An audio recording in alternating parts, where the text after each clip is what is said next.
Hey guys, welcome to the Quiet Past Historical Channel. Tonight we're going back, way back, before electricity, before streetlights, before you could just flip a switch and banish the darkness with a casual flick of your finger. We're talking about ancient villages, scattered across Europe, Asia, the Middle East, places where winter nights stretched on for 12, 14, sometimes 16 hours of uninterrupted blackness. And I want you to imagine what that was like. Not in a fun, romantic, oh how quaint kind of way, but in the actual lived experience of sitting in near total darkness for the majority of your existence during half the year. So dim your lights, get comfortable, maybe grab a blanket, because we're going to spend the next few hours exploring what people actually did when the sun went down in ancient villages, how they lived, what they feared, how they passed those endless hours between sunset and sunrise. And spoiler alert, it wasn't all cozy fireside storytelling, though there was plenty of that too. Let's start with the most basic fact about ancient village life that we as modern people fundamentally cannot grasp. Darkness was absolute. When the sun set, that was it. You were done. Your day was essentially over, whether you liked it or not, because doing anything productive in the dark was not just difficult, it was nearly impossible and incredibly dangerous. Now you might be thinking, well, they had fire, right? Candles, torches. Sure, they had fire. But fire was expensive, labor-intensive, and frankly, not that great at lighting things. A single candle in a medieval cottage gave off roughly the equivalent light of a modern birthday candle. Imagine trying to read by birthday candle. Imagine trying to do anything by birthday candle. You can't. It's terrible. And candles weren't even available to most people until much later in history. For the average ancient villager, we're talking about maybe a central hearth fire if they were lucky, and that was about it. So when the sun went down, people went to bed. Not because they were tired necessarily, though they probably were, given that they'd been doing backbreaking agricultural labor since dawn, but because there was literally nothing else to do. The workday ended at sunset because you couldn't see to work. You couldn't see to cook, to clean, to weave, to do any of the 100 tasks that filled daylight hours.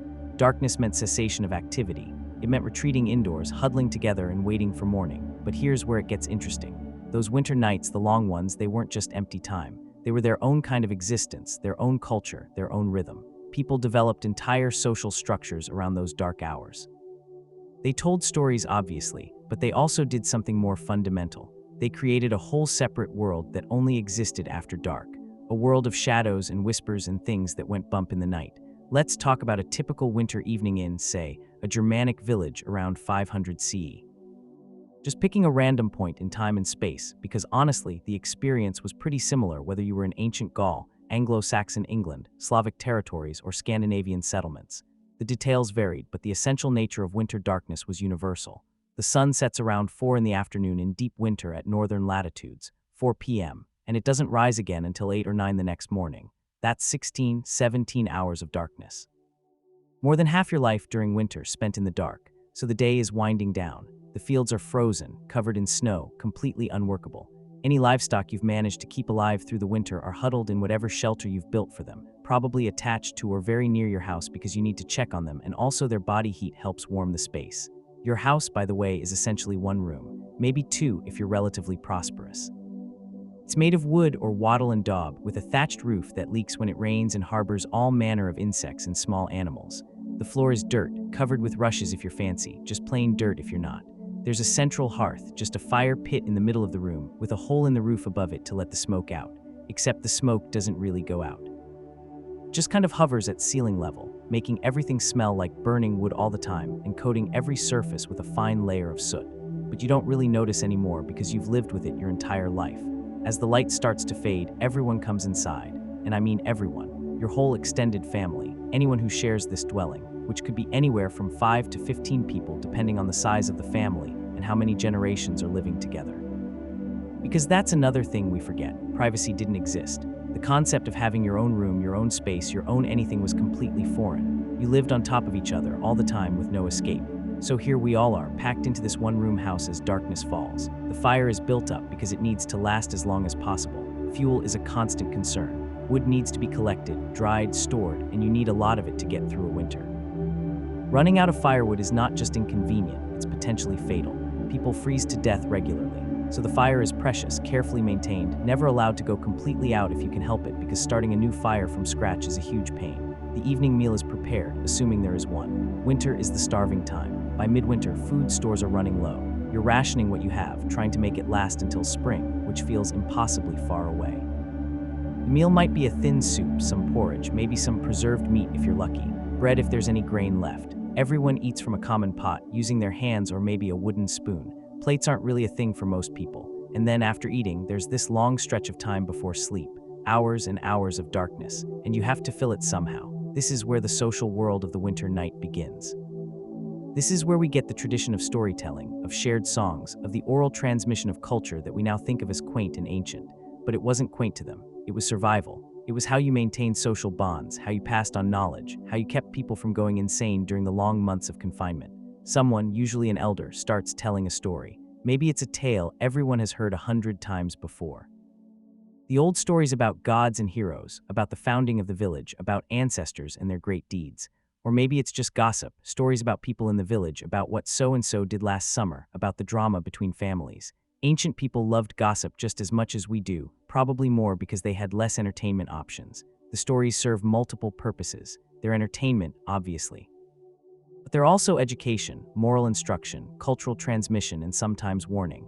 A lot of the stories are about what happens when you break taboos, when you go against the social order, when you do foolish things. Remember what happened to so-and-so who went out alone at night and was never seen again, that kind of thing. Because here's the thing about ancient villages. They were tiny. We're talking maybe 50 to 200 people max. Everyone knew everyone. Everyone was related to everyone, either by blood or marriage. There were no strangers, no anonymity. Your reputation was everything because you couldn't escape it. If you did something shameful, everyone would know and everyone would remember, and your children would remember, and your grandchildren would remember. Social pressure was intense. So winter nights were when all of that got reinforced, when the boundaries of acceptable behavior were redrawn through story and song.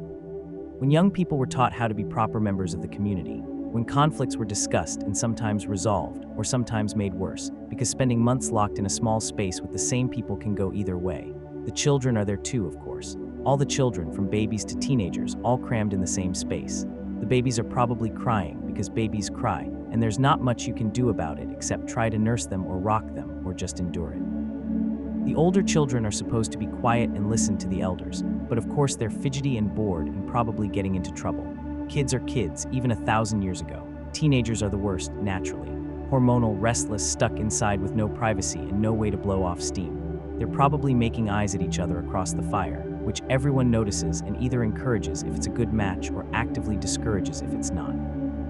Marriage is too important to leave to chance or personal preference. It's about alliances, about land, about combining resources. So teenage romance is carefully monitored and managed by the adults. As the night wears on, some people start working on small tasks that can be done by firelight. Women might be spinning thread, which is a never-ending job. You need thread for everything, for clothes, for repairs, for trade.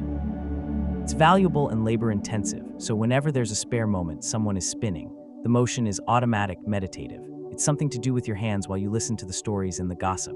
Men might be sharpening tools, working on small repairs, carving wood, anything that doesn't require good light or a lot of space. But mostly, people are just sitting, waiting, enduring the darkness. And here's where we need to talk about what darkness meant to ancient people. Because it wasn't just the absence of light, it was the presence of something else, something dangerous. Night was when the boundaries between worlds grew thin, when spirits and demons and all manner of supernatural beings were active, when the dead walked, when fairies or trolls or whatever local folklore creature existed came out, and people believed this, not in a casual, oh that's a fun story kind of way, but in a deep, bone-level terror kind of way. The darkness outside your door was not empty. It was full of things that wanted to hurt you, to steal your soul, to drag you away to the underworld or fairyland or whatever local version of the afterlife existed. Going outside after dark was insanely dangerous, not just because you might trip and break your ankle in the darkness, though that was also a concern, but because of what might be out there waiting for you. So people stayed inside. They barred their doors. They made protective signs, said prayers, performed whatever rituals their particular culture dictated to keep the night things at bay. And they huddled together by the fire because the light and heat were the only things standing between them and the darkness.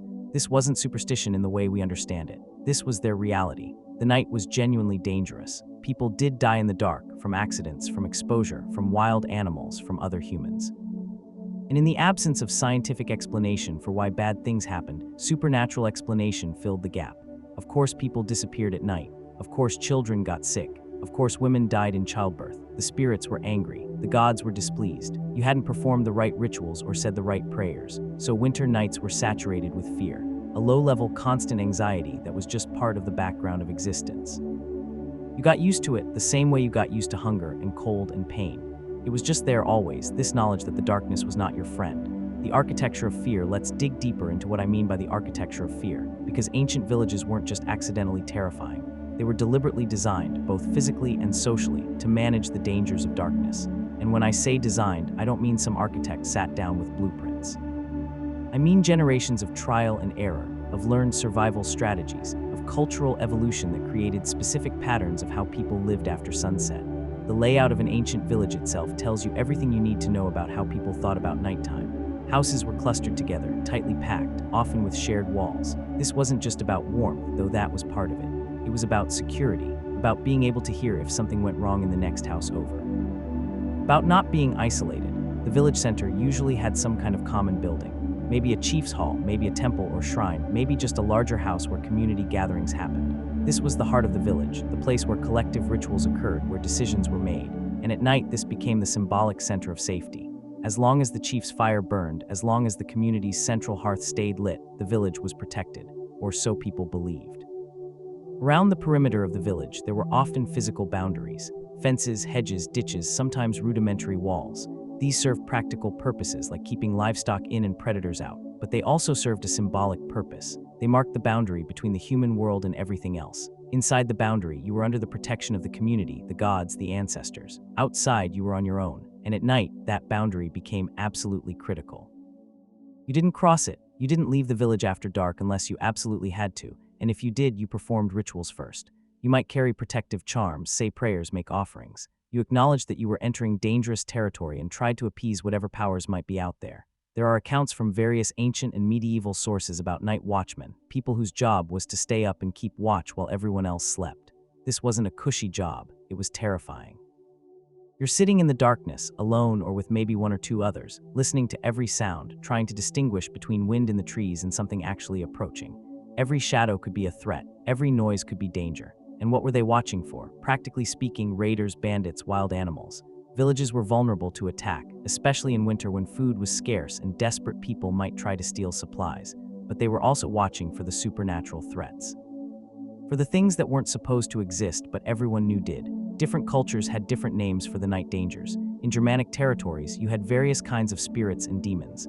Albs, which were like nightmares made manifest, creatures that sat on your chest while you slept and suffocated you. Draugr, the animated dead who rose from their graves, trolls and giants who roamed the wilderness. In Celtic areas, you had the Sidhe, the fairy folk, who were beautiful and terrible and absolutely not to be messed with.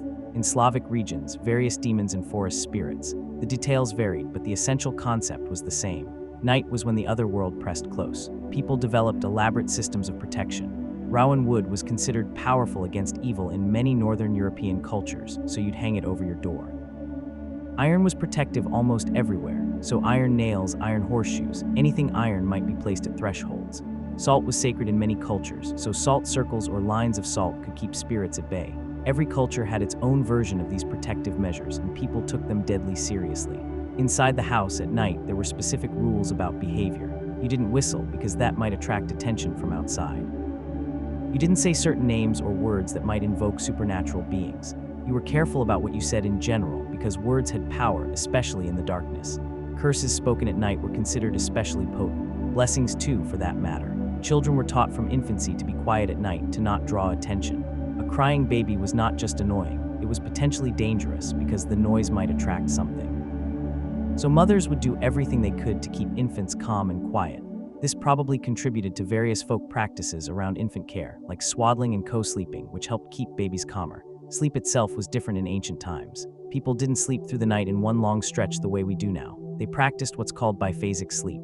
You'd have a first sleep, from shortly after dark until around midnight or 1 a.m., then you'd wake up for an hour or two. This was called the watching time, and it was considered normal and natural. People would use this time for quiet activities, praying, thinking, talking in low voices with whoever else was awake. Sometimes other activities too, if you catch my drift. The watching time was when married couples often had intimate relations, because it was one of the few times when there was any semblance of privacy in the communal sleeping space. After the watching time, you'd go back to sleep, your second sleep, which lasted until dawn. This pattern was so normal that people referenced it in literature and legal documents and everyday conversation. During first sleep or after second sleep were common time markers, but the watching time also had a supernatural dimension. It was considered an in-between time, a liminal period when the barriers between worlds were especially thin, so you had to be careful. You stayed quiet. You didn't look out windows or open doors. You certainly didn't go outside. You acknowledged that you were in a vulnerable moment and acted accordingly. The fire was maintained during the watching time. Someone had to get up and add wood, make sure it didn't go out. This was usually a specific person's job, often a senior woman in the household. The fire was that important. It wasn't just about warmth and light, though those were crucial. It was about maintaining the boundary between inside and outside, between safe and dangerous. As long as the fire burned, the household was protected. Smoke from the fire had its own magical properties in many belief systems. It carried prayers to the gods or spirits. It purified the space. It kept evil at bay. So the constant smokiness of ancient houses wasn't just an unfortunate side effect of indoor fire. It was actually desirable on a spiritual level. Animals played an interesting role in the nighttime ecosystem of ancient villages. Dogs were everywhere, semi-domesticated, and they were considered the first line of defense against both physical and supernatural threats. A dog barking at night was taken seriously. It meant something was wrong, either an actual intruder or animal or something else. People would wake up, grab weapons, be prepared to defend themselves. Cats were less common, but valued for keeping down rodent populations. They were also considered somewhat supernatural themselves, with their ability to see in the dark and their odd behavior. A cat acting strangely at night was a bad sign, meant something was around that shouldn't be. Livestock made noise at night too, and people learned to interpret those sounds. Cattle lowing, horses whinnying, chickens making distress calls. All of these meant something, and experienced villagers could usually tell the difference between normal animal sounds and signs of actual danger. The soundscape of an ancient village at night was really specific. Not silent, definitely not silent, but a particular collection of sounds. Wind in the thatch, fire crackling, animals breathing and shifting, the occasional cough or snore from a sleeping person, mice or rats moving in the walls or roof, and then occasionally sounds from outside, owls hooting, which was often considered a bad omen, a sign of death coming, wolves howling in the distance, which was just straight up terrifying. Dogs barking at something unseen. People learned to sleep through most of these sounds, the normal ones, but anything unusual would wake them instantly. A crash, a scream, anything out of place. You couldn't afford to be a deep sleeper when danger might arrive at any moment. The rhythm of winter darkness, so we've established the basic setup, the physical and social architecture of how people dealt with winter nights. Now let's talk about the actual rhythm of those long dark months, because it wasn't just one long undifferentiated stretch of darkness and fear. There was a pattern to it, a structure that people imposed on the chaos. The winter season itself was divided into specific periods in most ancient cultures, marked by various festivals and observances. These weren't just random parties. They were crucial psychological and spiritual anchors, points of light in the long darkness, ways of measuring time and maintaining hope that spring would eventually come. The Midwinter Festival, whatever it was called in your particular culture, was the big one. Saturnalia for Romans, Yule for Germanic peoples, various other names in other places. This usually occurred around the winter solstice, the longest night of the year, and it was both a celebration and a propitiation.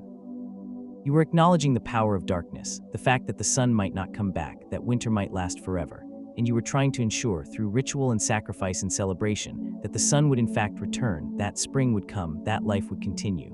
These midwinter festivals were wild by modern standards. Normal rules were suspended. Social hierarchies were temporarily inverted. People drank heavily, ate whatever stores they could spare, engaged in all kinds of behavior that would be forbidden the rest of the year. This served multiple purposes. It was a release valve for all the tension and fear and frustration of the dark months. It was a reaffirmation of community bonds. And it was a magical act, a way of showing the gods or spirits or whatever powers controlled the sun that humans were still here, still alive, still worthy of salvation from the darkness. The feasting aspect of midwinter festivals is particularly interesting because it seems insane from a survival perspective. You're in the middle of winter, food is scarce, you're trying to ration what you have to make it to spring, and then you just throw a huge party and eat a bunch of your stores. Why would you do that? But it makes sense on a deeper level. First, it was a show of strength.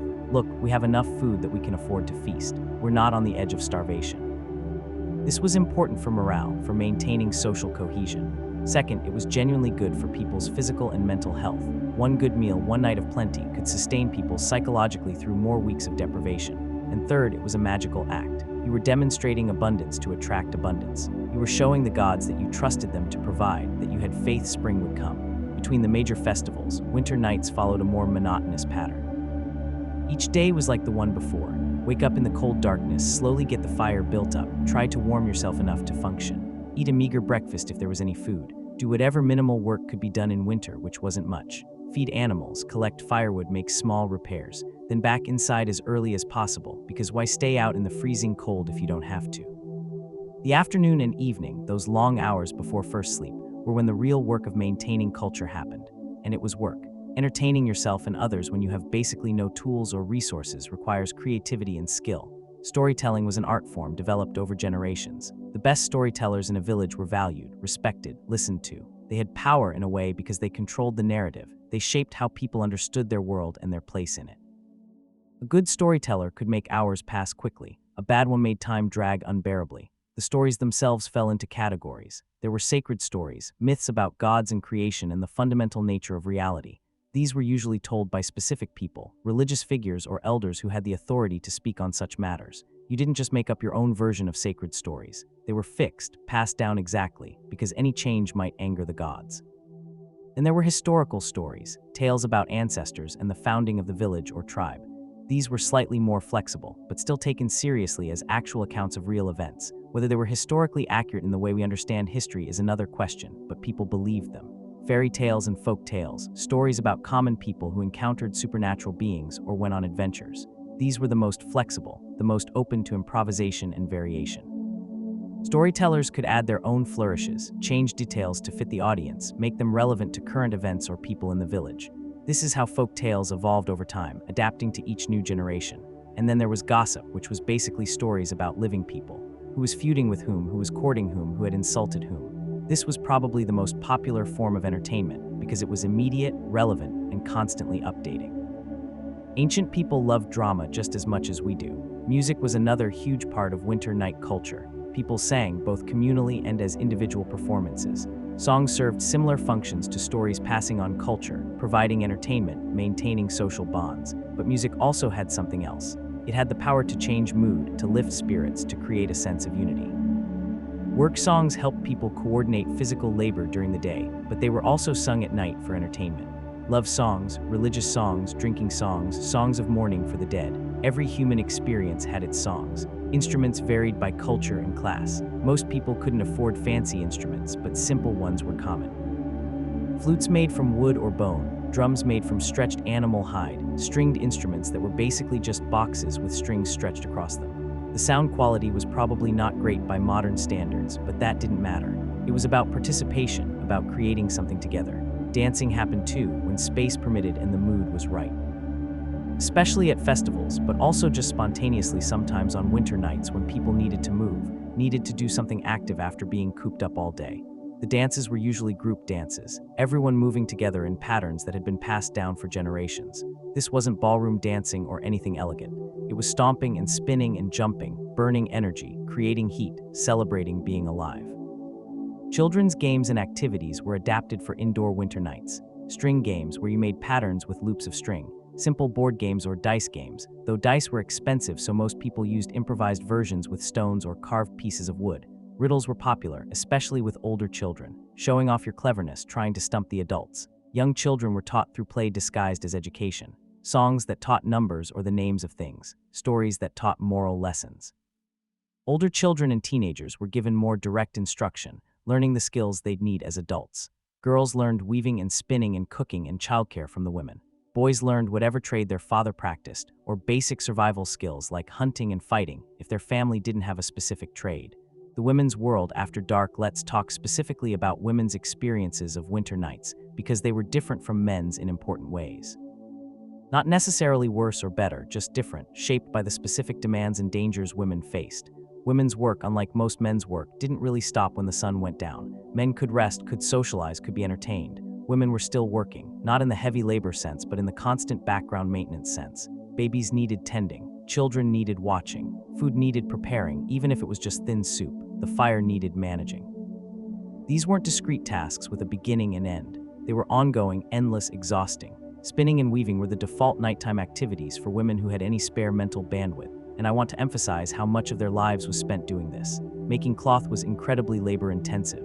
First, you had to process the raw material, whether that was wool from sheep or flax for linen. Cleaning it, carding it, preparing it for spinning, then spinning it into thread, which took forever. A single garment might require thread that took weeks or months to produce, then weaving the thread into cloth, which took even longer. then sewing the cloth into actual usable items. And all of this had to be done by hand, in bad light, while simultaneously managing children and household tasks. It's no wonder that spinning and weaving show up constantly in folklore and fairy tales. The three fates spinning and cutting the threads of human life. Sleeping Beauty pricking her finger on a spindle. Rumpelstiltskin spinning straw into gold. These images resonated because spinning was such a fundamental part of women's existence. It was what they did endlessly while their lives passed by. But spinning and weaving also gave women a kind of power. Cloth was valuable, necessary, tradable. A woman who could produce good quality cloth efficiently was an asset to her household. She could generate income or goods through trade. She had a skill that gave her some autonomy and worth beyond just her ability to bear children. The social dynamics of women sitting together spinning and talking were significant. This was where women's culture was transmitted, where younger women learned from older ones, where gossip was exchanged, and alliances were formed or broken. Men might control the formal power structures of the village, but women controlled the informal networks, the relationships that actually determined how things functioned day to day. Childbearing and childcare dominated women's lives in ways that are hard for us to fully grasp now. Most women were either pregnant, nursing, or caring for young children for basically their entire adult lives. Infant mortality was staggeringly high. Probably a third to half of all children born died before age 5. So women went through cycles of pregnancy, birth, sometimes the death of the child, pregnancy again, over and over. And all of this happened in public, remember. There was no privacy. You were pregnant in front of everyone. You gave birth with the whole household watching, plus whatever women from the village came to help. Childbirth was a community event, a women's ritual that marked the division between female and male spheres. Men were generally excluded, not because of modesty particularly, but because childbirth was dangerous magical territory. Women were opening a gateway between worlds, bringing new life through. It was powerful, sacred, terrifying. The dangers of childbirth were very real. Women died in childbirth constantly. It was probably the leading cause of death for women of reproductive age. Everyone knew someone who had died giving birth. Every woman who became pregnant knew she might not survive it. This shaped how women thought about their lives, their relationships with their children, their relationships with each other. There were rituals and protections around pregnancy and childbirth, specific to each culture, but generally involving invoking whatever female deities or spirits were responsible for childbirth. Offerings, prayers, amulets, specific foods to eat or avoid. Women supported each other through this, shared knowledge about what helped, what didn't, what signs to watch for that indicated danger. Breastfeeding lasted much longer than it does in modern Western cultures.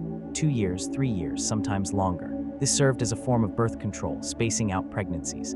It also meant that women were tied to their infants constantly. You couldn't really leave a nursing baby for more than a few hours. If you did, the baby might starve, or you might develop painful engorgement or infection. So women's mobility and freedom were severely constrained by the demands of infant care. At night, babies slept with their mothers, both for warmth and for easy access for nursing. This was partly practical, but it was also dangerous. Infant deaths from overlaying, where a sleeping adult accidentally suffocated a baby, were common enough that laws and religious rules addressed it. Parents were warned to be careful, but when you're exhausted and cold and sleeping in a pile of people in the dark, accidents happened. Older children, once weaned, slept in the communal space with everyone else. Often several children would sleep together for warmth. Bedding was minimal, maybe some straw or dried grass, some woolen blankets if the family could afford them. Most people slept in their clothes, or in minimal clothing if they had enough blankets to stay warm without them. Menstruation was handled with rags that were washed and reused. Women were often considered ritually impure during their periods, excluded from certain activities or spaces. This was partly based on genuine magical belief that menstrual blood was powerful and dangerous, but it also sometimes gave women a socially acceptable excuse to rest, to not have to deal with certain demands for a few days. Menopause, when women reached it, not all did, changed their social status significantly. Postmenopausal women were no longer at risk of dying in childbirth. They often had more freedom, more social power, more ability to speak their minds. Older women became the keepers of knowledge, especially medical and magical knowledge. They were the midwives, the healers, the ones who knew which herbs did what, who knew the old stories and the old ways. These older women were often the main storytellers on winter nights, especially for stories about women's experiences, about childbirth and childcare and relationships. They taught younger women what they needed to know to survive. They were sometimes feared, honestly, because they had power that came from knowledge and experience, and because postmenopausal women didn't fit neatly into the categories of maiden, wife, mother. They were something else, something outside the normal order. The witch hunts that would come later in European history, much later, targeted primarily older women. This wasn't an accident. These were women who had knowledge, who had some independence, who didn't fit neatly into male-controlled structures. But in ancient villages, before the witch hunts, wise women were generally respected and valued, even if they were also sometimes feared. Men's world after dark now. Let's flip the perspective and talk about men's experiences of winter nights, which had their own particular character and challenges. Men's work, as I mentioned, generally did stop at sunset. They couldn't farm in the dark, couldn't hunt, couldn't do most of the physical labor that filled their days. So winter nights were actually a kind of rest period for men in a way they weren't for women. This doesn't mean men were lazy or useless at night. It just means the structure of their responsibilities was different. Security and defense were primarily male responsibilities. Men were the ones who stayed up on watch, who responded to threats, who dealt with any actual danger that emerged. This was taken seriously. A man who shirked his duty to protect the household or village could face severe social sanctions. Cowardice was probably the worst accusation you could level at a man in most ancient warrior cultures. And make no mistake, most ancient cultures were warrior cultures to some degree. Even in agricultural villages, even among people who spent most of their time farming, the threat of violence was constant. Raiders, bandits, hostile neighbors, wild animals. Men needed to be able to fight, needed to be proficient with whatever weapons were available. Spears, axes, knives, bows if you could afford them. Training for fighting happened during the day when there was light, obviously. But the psychology of being a warrior, the cultivation of courage and strength and readiness for violence, that was reinforced at night through stories and songs. Tales of heroes, of brave ancestors who defended the village against impossible odds. Songs about battles and victories. This was how warrior culture was transmitted, how boys learned to be men in a world where being a man meant being willing to kill and die. The violence of ancient life can't be overstated. Modern people, especially those of us in relatively peaceful societies, have a hard time grasping how normal violence was. People died violently all the time. Raids, feuds, accidents, executions. Men were expected to participate in this violence, to defend their families and communities, to take revenge for insults or injuries, to enforce social norms through the threat or use of force. This created a particular kind of psychological profile. Men who were calm, stoic, ready for violence, but not actively seeking it out. The berserk warriors who appear in Norse sagas, men who entered a kind of trance state and fought with superhuman strength and savagery, these weren't purely mythological. They were probably based on real psychological phenomena, maybe battle trance, maybe something else. People who could flip a switch and become killing machines when needed, then flip back and be normal community members. Living with that kind of psychological duality must have been incredibly difficult. The stories and songs and rituals around warrior culture were partly about managing that, about channeling the violence in acceptable directions, about maintaining social bonds and humanity, even while cultivating the capacity for extreme brutality. Alcohol played a significant role in men's nighttime activities. Beer, mead, wine if you were wealthy enough or lived in wine-producing regions. Brewing was usually women's work during the day, but drinking was a social activity that happened at night, primarily among men, though women sometimes participated too. Getting drunk was not just about escaping reality, though it was definitely that too. It was a social bonding ritual. Drinking together meant you trusted the people you were drinking with, that you were willing to be vulnerable around them. Shared drunkenness created alliances, sealed deals, reinforced friendships.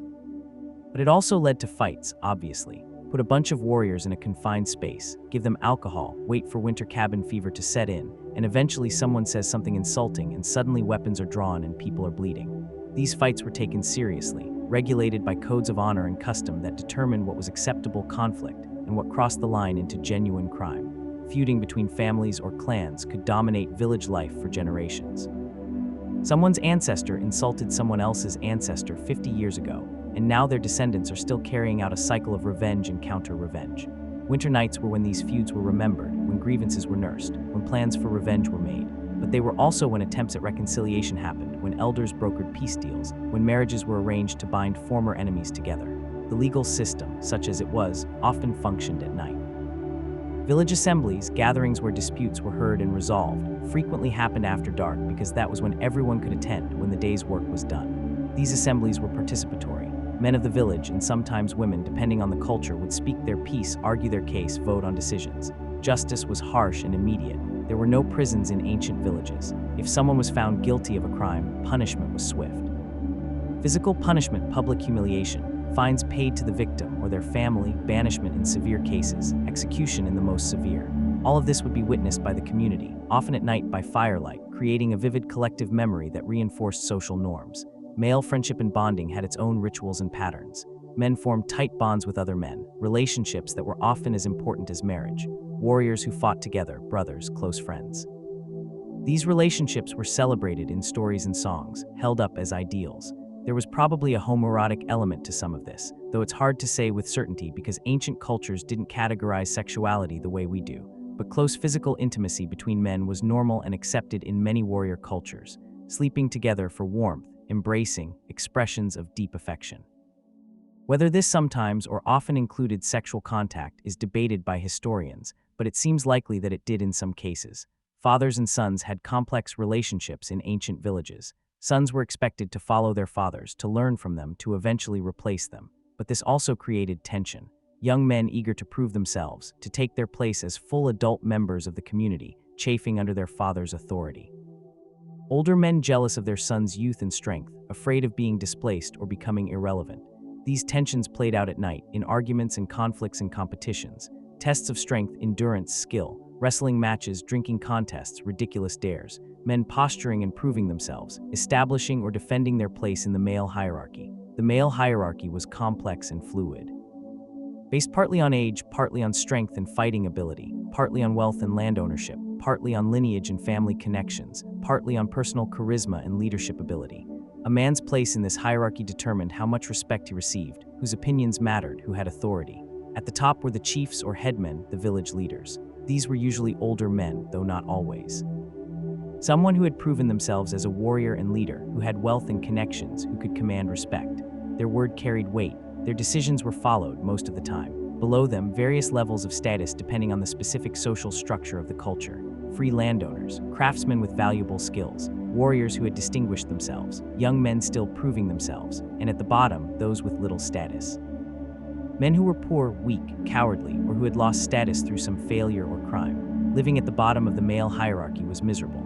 You were mocked, dismissed, sometimes physically bullied. You had no say in decisions, no influence, no respect. Your only hope was to somehow claw your way up through displays of courage, skill, or luck. Winter nights were when all of this hierarchy was performed and reinforced, through storytelling that celebrated some men and mocked others. Through seating arrangements around the fire, with high-status men in the places of honor and low-status men on the periphery, through who got to speak at assemblies and whose opinions were taken seriously. Children in the long dark. Now let's talk about what winter nights meant for children, because their experience was distinct and formative in ways that shaped them for their entire lives. Children in ancient villages didn't have a separate children's culture the way modern kids do. They weren't segregated into their own spaces with their own activities and entertainment. They lived alongside adults, witnessing everything, participating in everything to the degree they were capable. This meant that from a very young age, children were exposed to the full range of human experience. Birth, death, violence, sex, religious ecstasy, drunkenness, grief, joy.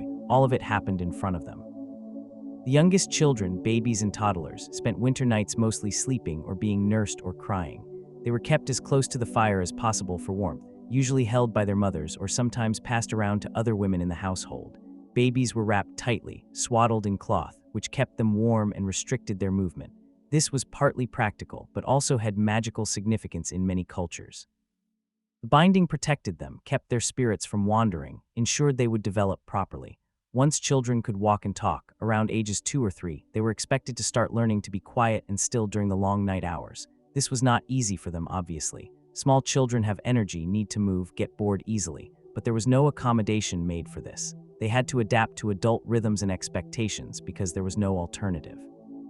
Making noise, running around, causing disruption was not tolerated. They'd be scolded, sometimes harshly, sometimes physically punished.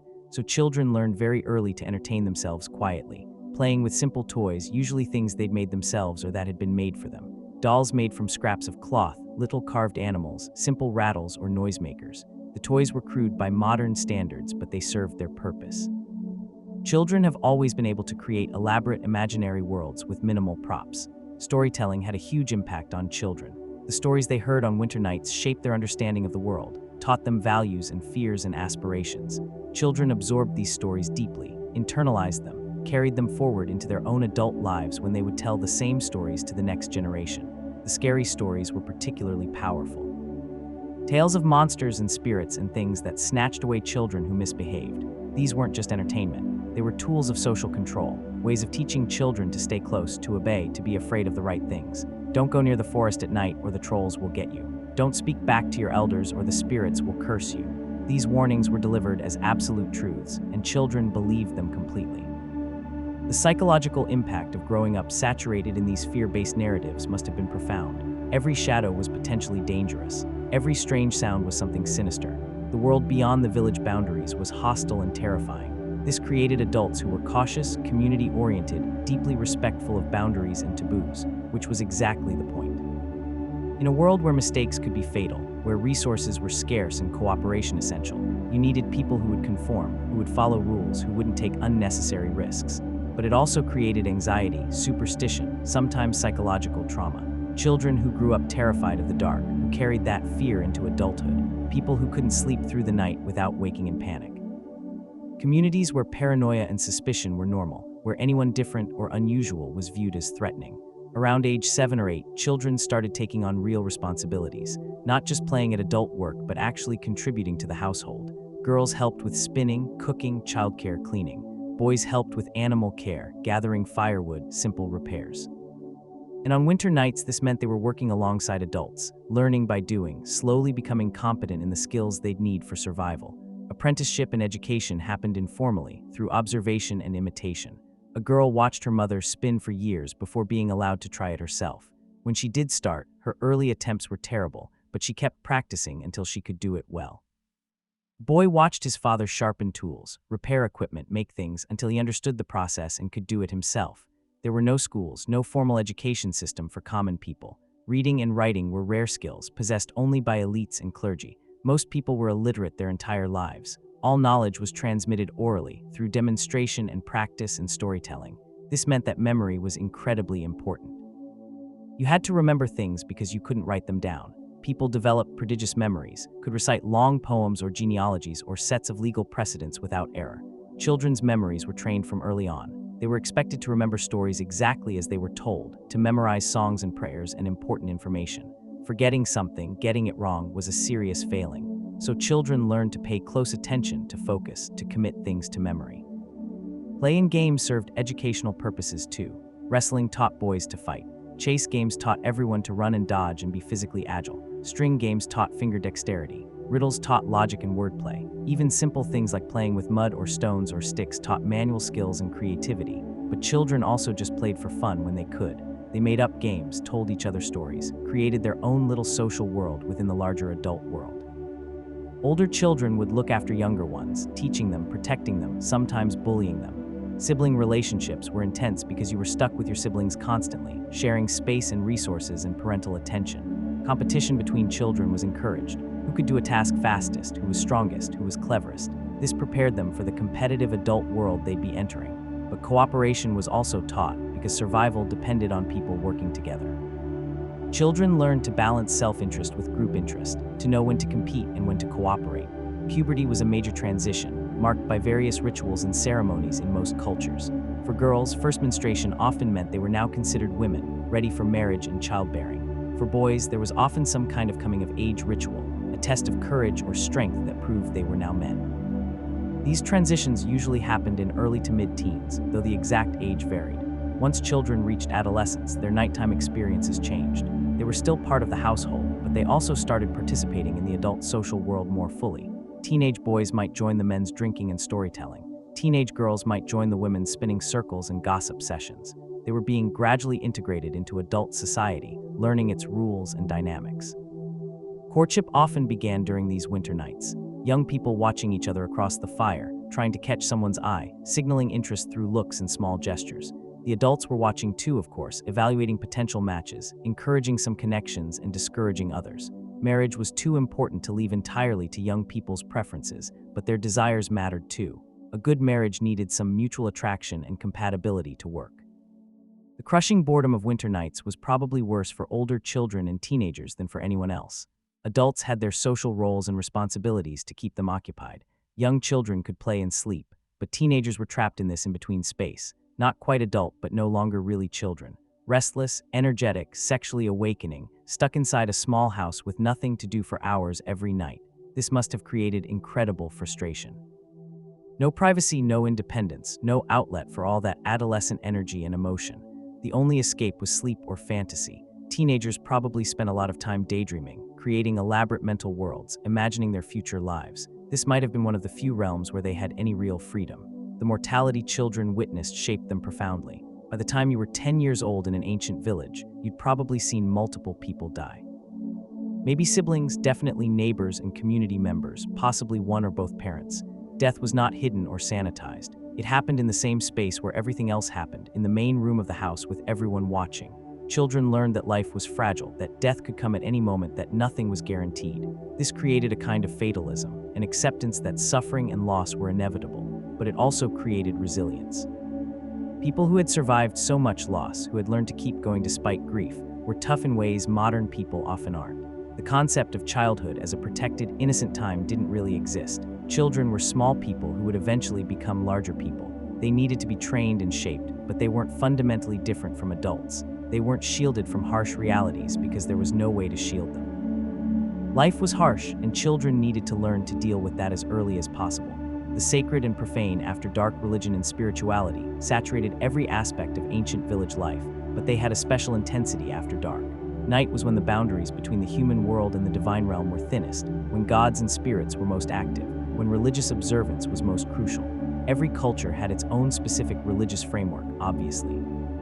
Germanic peoples with their gods like Odin and Thor, Celtic peoples with their complex pantheon and druidic traditions, Slavic peoples with their own deities and spirits, Mediterranean cultures with Greek and Roman gods. As Christianity spread, it overlay and mixed with these existing belief systems, creating syncretic traditions that blended old and new. But regardless of the specific details, certain patterns were universal. The divine was real, present, active in the world.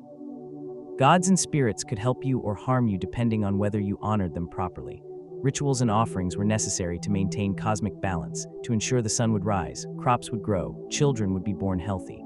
The household hearth was sacred in almost every ancient culture. It was the heart of the home, literally and symbolically. The fire represented life, warmth, light, safety. It was often associated with a specific deity or spirit who protected the household. Offerings might be made to the hearth fire, bits of food thrown in, prayers spoken. The fire was never allowed to go out if possible, because letting it die was inviting disaster. Maintaining the hearth fire was usually a woman's responsibility, which gave women a kind of religious authority within the household, even in patriarchal cultures. The woman of the house was the priestess of the domestic cult, the mediator between her family and the household spirits. Evening prayers or offerings were common.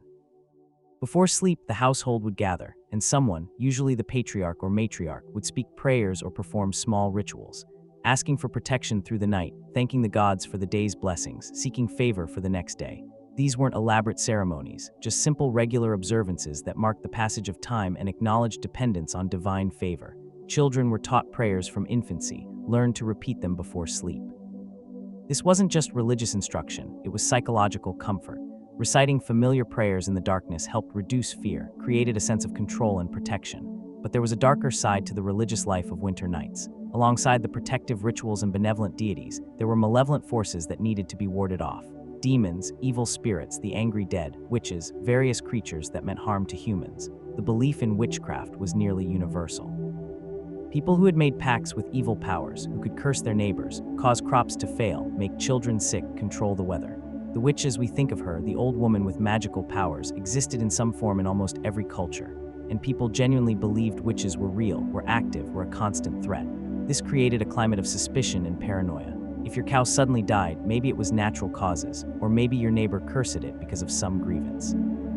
If your child got sick, maybe it was just illness, or maybe someone had hexed them. People watched each other for signs of witchcraft, interpreted misfortunes as attacks, sometimes accused each other and demanded justice.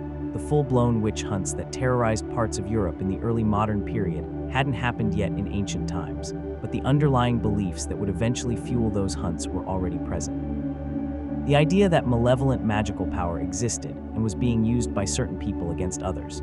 Counter-magic was practiced to defend against witchcraft. Protective charms, spoken spells, rituals that created barriers against evil. If you suspected you'd been cursed, you might go to a cunning person, someone with magical knowledge who could break curses and create protections. These magical practitioners were different from witches, at least in theory. They used their power for good, to help people, to fight against evil magic. The line between acceptable magic and witchcraft was often blurry and situational. The same practices might be considered healing or cursing depending on context and who was doing them. This ambiguity created space for negotiation and interpretation, but also for accusations and conflict. Dreams were taken very seriously as messages from the divine realm or the spirit world. If someone had a vivid dream, it might be discussed the next day, interpreted, acted upon. Prophetic dreams that predicted the future, warning dreams that indicated danger, dreams where the gods or spirits spoke directly. These weren't just random neural firings, they were meaningful communications that required attention and response. The dead were present in ways we don't really experience anymore. They weren't gone, not completely. They existed in an afterlife realm, but they could return, could influence the living, needed to be honored and appeased. Ancestors were particularly important. Your dead grandparents, great-grandparents, the long line of people who came before you were still part of the family in a sense. They watched over you, protected you if you honored them properly, but could also cause problems if you neglected them. Offerings to the dead were common. Food set out at certain times, drinks poured on the ground, prayers spoken. The dead needed to be fed, remembered, acknowledged. In return, they would bless the living, intercede with the gods, provide guidance and protection.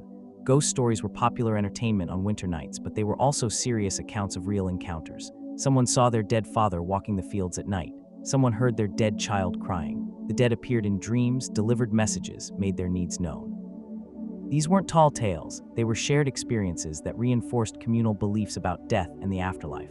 Certain nights were considered especially spiritually dangerous. The dark of the moon, specific dates in the calendar associated with death or chaos, the nights around midwinter solstice when the natural order was most unstable. On these nights, extra precautions were taken. More prayers, more protective rituals, more vigilance. Going outside was even more dangerous than usual. The boundaries between worlds were so thin that creatures could cross over easily. The dead could walk freely. Chaos could break through into the ordered human realm. Omens and signs were everywhere if you knew how to read them. A bird calling at an unusual time, a sudden gust of wind, a dog acting strangely, the fire burning in a particular way. All of these could be messages, warnings, prophecies. People watched constantly for signs, interpreted them, adjusted their behavior accordingly. Religious festivals throughout the winter served as spiritual anchors. Midwinter solstice was the big one, but there were others. Specific saints' days in Christian areas, feast days for various deities in pagan cultures, commemorations of mythological events. These festivals broke up the monotony of winter, gave people something to look forward to, reaffirmed communal religious identity. The rituals associated with these festivals were elaborate, passed down precisely over generations. Getting them wrong could bring disaster. Everyone had their role, knew what they were supposed to do, when to speak and when to be silent, what offerings to make, what prayers to say. The community came together in these moments, acted as one body in service to the divine. Sickness and healing in the dark winter was the sickly season. People weakened by malnutrition, confined in close quarters, breathing the same air, sharing the same contaminated water sources. Disease spread easily and killed ruthlessly. The understanding of illness was completely different from our modern germ theory. Sickness was caused by imbalance, by evil spirits, by curses, by divine punishment, by bad air, by a dozen other factors that made sense within ancient cosmological frameworks but bear little relation to actual biology. When someone got sick on a winter night, the response was part medical, part magical, part religious. A healer might be called, usually a woman with knowledge of herbs and healing practices. She would examine the patient, ask questions, and make a diagnosis based on symptoms, but also on spiritual intuition. Treatment might involve herbal remedies, genuinely effective ones in some cases. Willow bark for pain and fever, which contains salicylic acid, the active ingredient in aspirin. Various poultices and compresses for wounds and inflammation. Teas and tinctures for different ailments.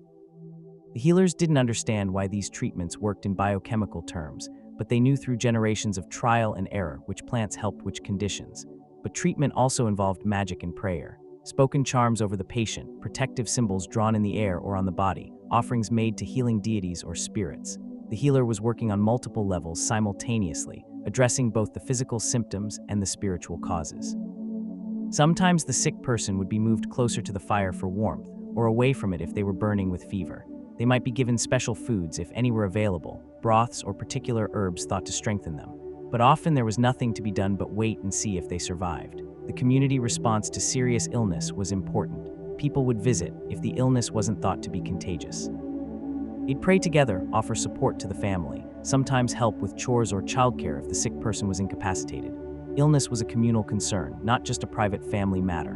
But if the illness looked like it might spread, if it seemed like one of the epidemic diseases that could wipe out entire villages, then quarantine measures might be taken. The sick person and their immediate household might be isolated, avoided, sometimes even forcibly confined. This was brutal but practical.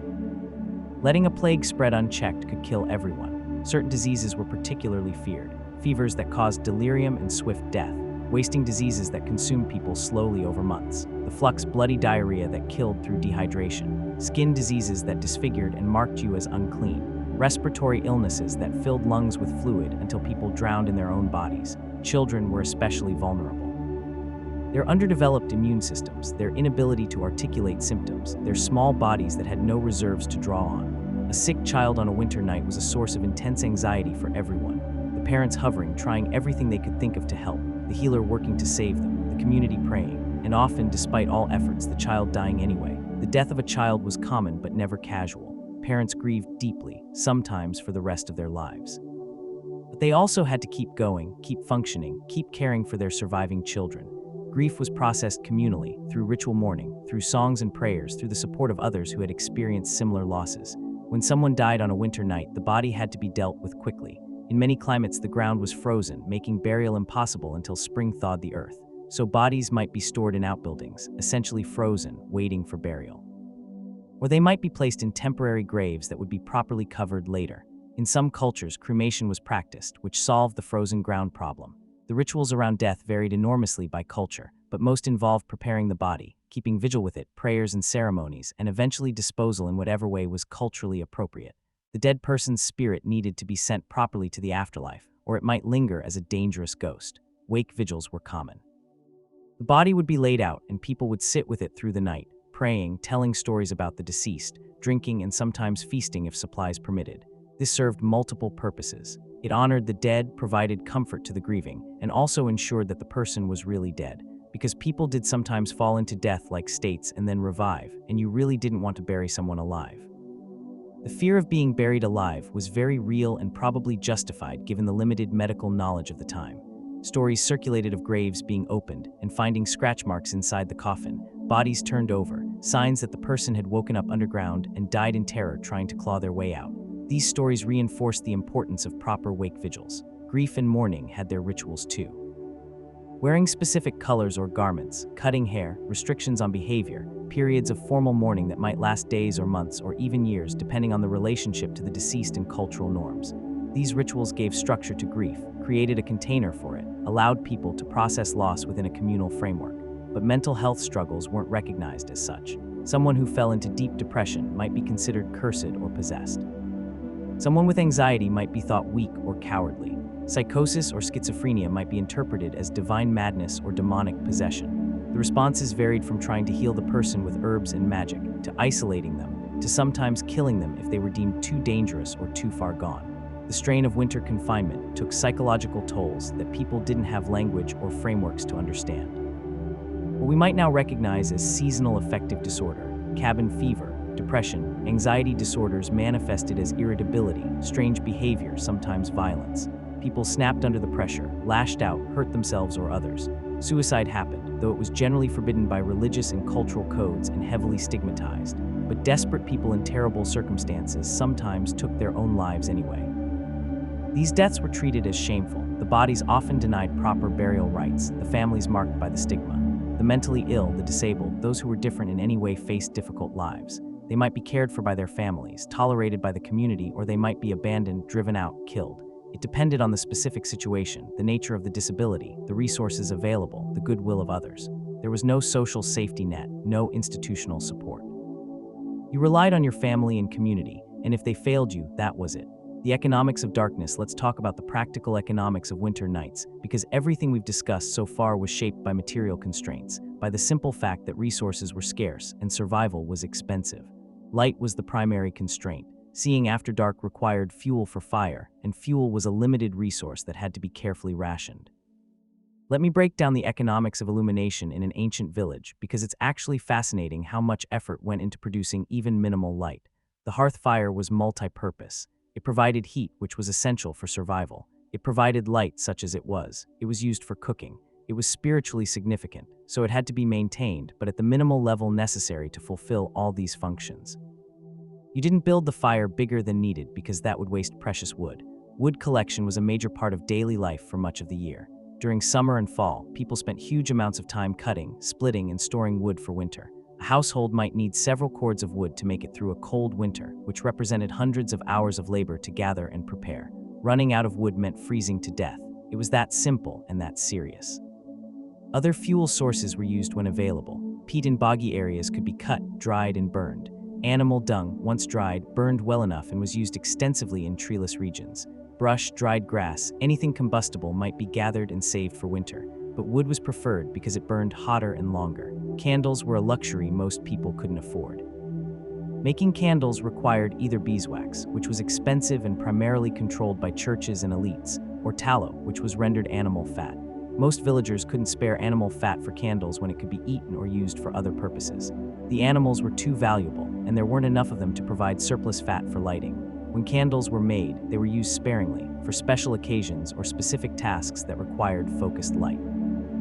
Family might have a few candles for the entire winter, used only when absolutely necessary. The candles were often made by the women of the household during the day, a task that was added to their endless list of responsibilities.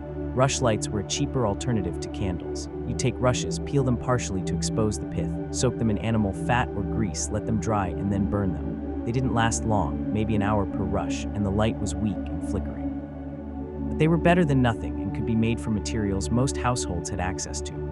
Oil lamps existed, but were also relatively expensive. You needed a container, a wick, and oil. Olive oil in Mediterranean regions, fish oil in coastal areas, rendered animal fat liquefied by heat. The lamps had to be tended carefully to avoid fires. They produced smoke and smell along with light. But they were more controllable than open flames and could provide a small pool of fairly steady light for close work. The point is, artificial light was so expensive and difficult to produce that most people just didn't use it except minimally. They adapted their lives to natural light cycles instead. This meant that productivity plummeted in winter when days were short. You literally couldn't work as many hours because you couldn't see. The economic impact of this was enormous. An agricultural society's output was constrained by available light. Winter was forced downtime, a period when much less work could be done, which meant much less economic activity, which meant poverty and hardship. Food storage and preservation were critical winter survival skills. Everything you ate in winter had to be preserved from the harvest season because nothing was growing. Grains could be stored if kept dry and protected from rodents. Meat could be smoked, salted, or dried.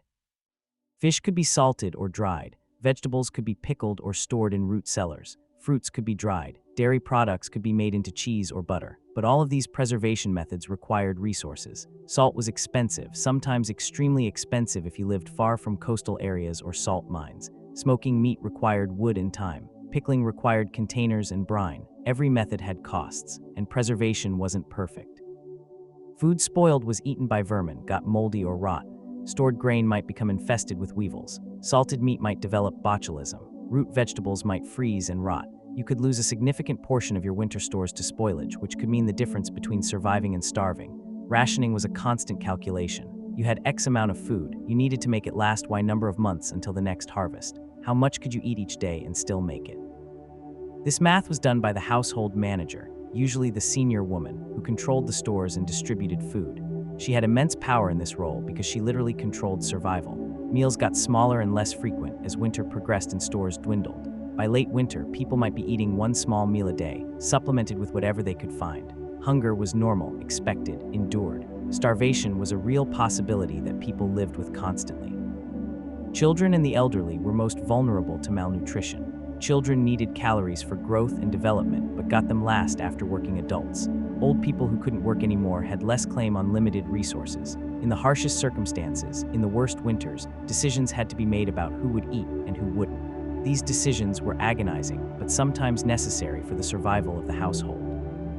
The social obligation to share with neighbors and community members created tensions with the need to preserve your own household's resources. If your neighbor was starving, you were expected to help if you could, but helping them meant taking food from your own family's mouths. These competing obligations created moral dilemmas that had no good answers. Livestock faced similar challenges. You needed to keep some animals alive through winter for breeding and labor and milk production. Feeding them when you were struggling to feed your family was difficult. Animals might be slaughtered in early winter to provide meat before they used up more resources than they were worth. The decision of which animals to keep and which to kill was calculated carefully based on age, health, productivity, breeding value. Trade and barter continued even in winter, though reduced. If you had surplus of something, even in winter, you could trade it for something you needed more. A family that had preserved more meat than they could eat might trade some for grain. Someone with extra cloth or tools might trade for food. These exchanges maintained social bonds and redistributed resources across the community. Money, in the form of coins, barely existed for most ancient villagers. They operated primarily through gift economies and barter. You gave to others with the expectation that they would give back when they could. You built up social credit through generosity. You maintained complex mental accounting of who owed what to whom. This system worked based on trust, reputation, and reciprocity. Debt was often denominated in labor rather than currency. If someone helped you, you owed them help in return. If someone gave you food, you were obligated to repay them somehow. These obligations accumulated and were tracked carefully. Winter was sometimes when debts were called in or renegotiated, when accounts were settled. The economic precarity of winter meant that any additional hardship could be catastrophic. If someone got seriously injured and couldn't work, that was a crisis for the whole household. If a fire destroyed your house and your stored provisions, you might not survive winter. If raiders came and stole your supplies, you were probably doomed. There were no insurance systems, no government aid, no safety nets of any kind. Communities sometimes helped their members survive catastrophes, but this was based on goodwill and resources, both of which were limited. A village might share food with a family that lost their stores, but only if the village as a whole had enough to spare. In a bad year when everyone was struggling, individual families that faced disaster might be left to fend for themselves or die. Violence and justice in the winter. Dark violence was woven into the fabric of ancient village life in ways we need to understand to grasp what winter nights were really like. This wasn't random or chaotic violence mostly. It was structured, ritualized, embedded in codes of honor and systems of justice that made sense within their cultural frameworks, even if they seem brutal to us. Let's start with domestic violence, because it was endemic and accepted in ways that are hard for modern sensibilities to process. Men had essentially absolute authority over their households in most ancient cultures. Wives, children, servants, if you had any, were under the patriarch's control. Physical discipline was not just permitted, but expected. A man who didn't control his household with force when necessary was considered weak. Women were beaten regularly. For disobedience, for talking back, for failing to complete tasks to satisfaction, sometimes for no reason beyond the man's anger or drunkenness. This wasn't considered abuse in the modern sense. It was just normal household management. Women had few options for escape or redress. They could appeal to their birth families sometimes, or to community elders if the violence became excessive by local standards, but mostly they endured. Children were beaten even more freely. Physical punishment for children was universal, considered necessary for proper upbringing. Spare the rod, spoil the child wasn't just a saying, it was fundamental pedagogical philosophy. Children were hit with hands, with sticks, with whatever was available when they misbehaved. The line between discipline and abuse was subjective and culturally determined. The psychological impact of growing up in an environment where violence from authority figures was constant and unpredictable must have been severe. But it created adults who understood hierarchy, who knew their place, who were prepared to use violence themselves when they gained authority. The cycle perpetuated itself generation after generation. Winter confinement intensified domestic violence, tempers frayed from being trapped in close quarters. Stress from hunger and cold and fear made people quicker to anger. Minor irritations that might be ignored in summer became flashpoints for conflict in winter. The rate of domestic violence probably spiked during the darkest months, though we have no statistics, obviously, just logical inference. Violence between men over honor and insult was incredibly common and socially accepted. Reputation was everything in a small community where everyone knew everyone. An insult to your honor demanded response, or you'd be seen as weak, as someone who could be pushed around. So men fought over seemingly trivial things. A perceived slight, an offhand comment, a look that seemed disrespectful. These fights could be formalized, almost ritualized. A challenge issued, terms agreed upon, weapons chosen. The fight happening in front of witnesses who ensured it stayed within the bounds of acceptable violence. Or they could erupt spontaneously, men going from words to blows in moments, grappling by firelight while others watched or tried to break it up. The consequences of these fights varied. Minor injuries were common and accepted. More serious wounds or death required some form of compensation or justice.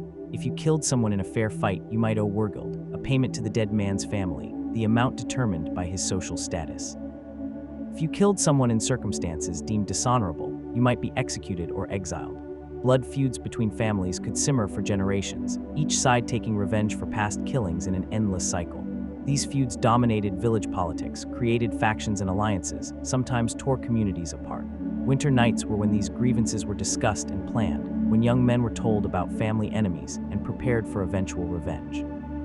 Sexual violence was another grim reality. Women and girls were vulnerable to assault from men within and outside their families. Rape was punished in some circumstances, in some cultures, but the punishment often depended more on whose property rights were violated than on the harm to the victim. A married woman was her husband's property, an unmarried girl was her father's. Rape was an offense against the man who owned her. The concept of consent, as we understand it, barely existed. Marriage involved sexual access whether the woman wanted it or not. A husband could force his wife, and it wasn't considered rape, it was just exercising his marital rights. Young girls were married off to adult men and expected to submit.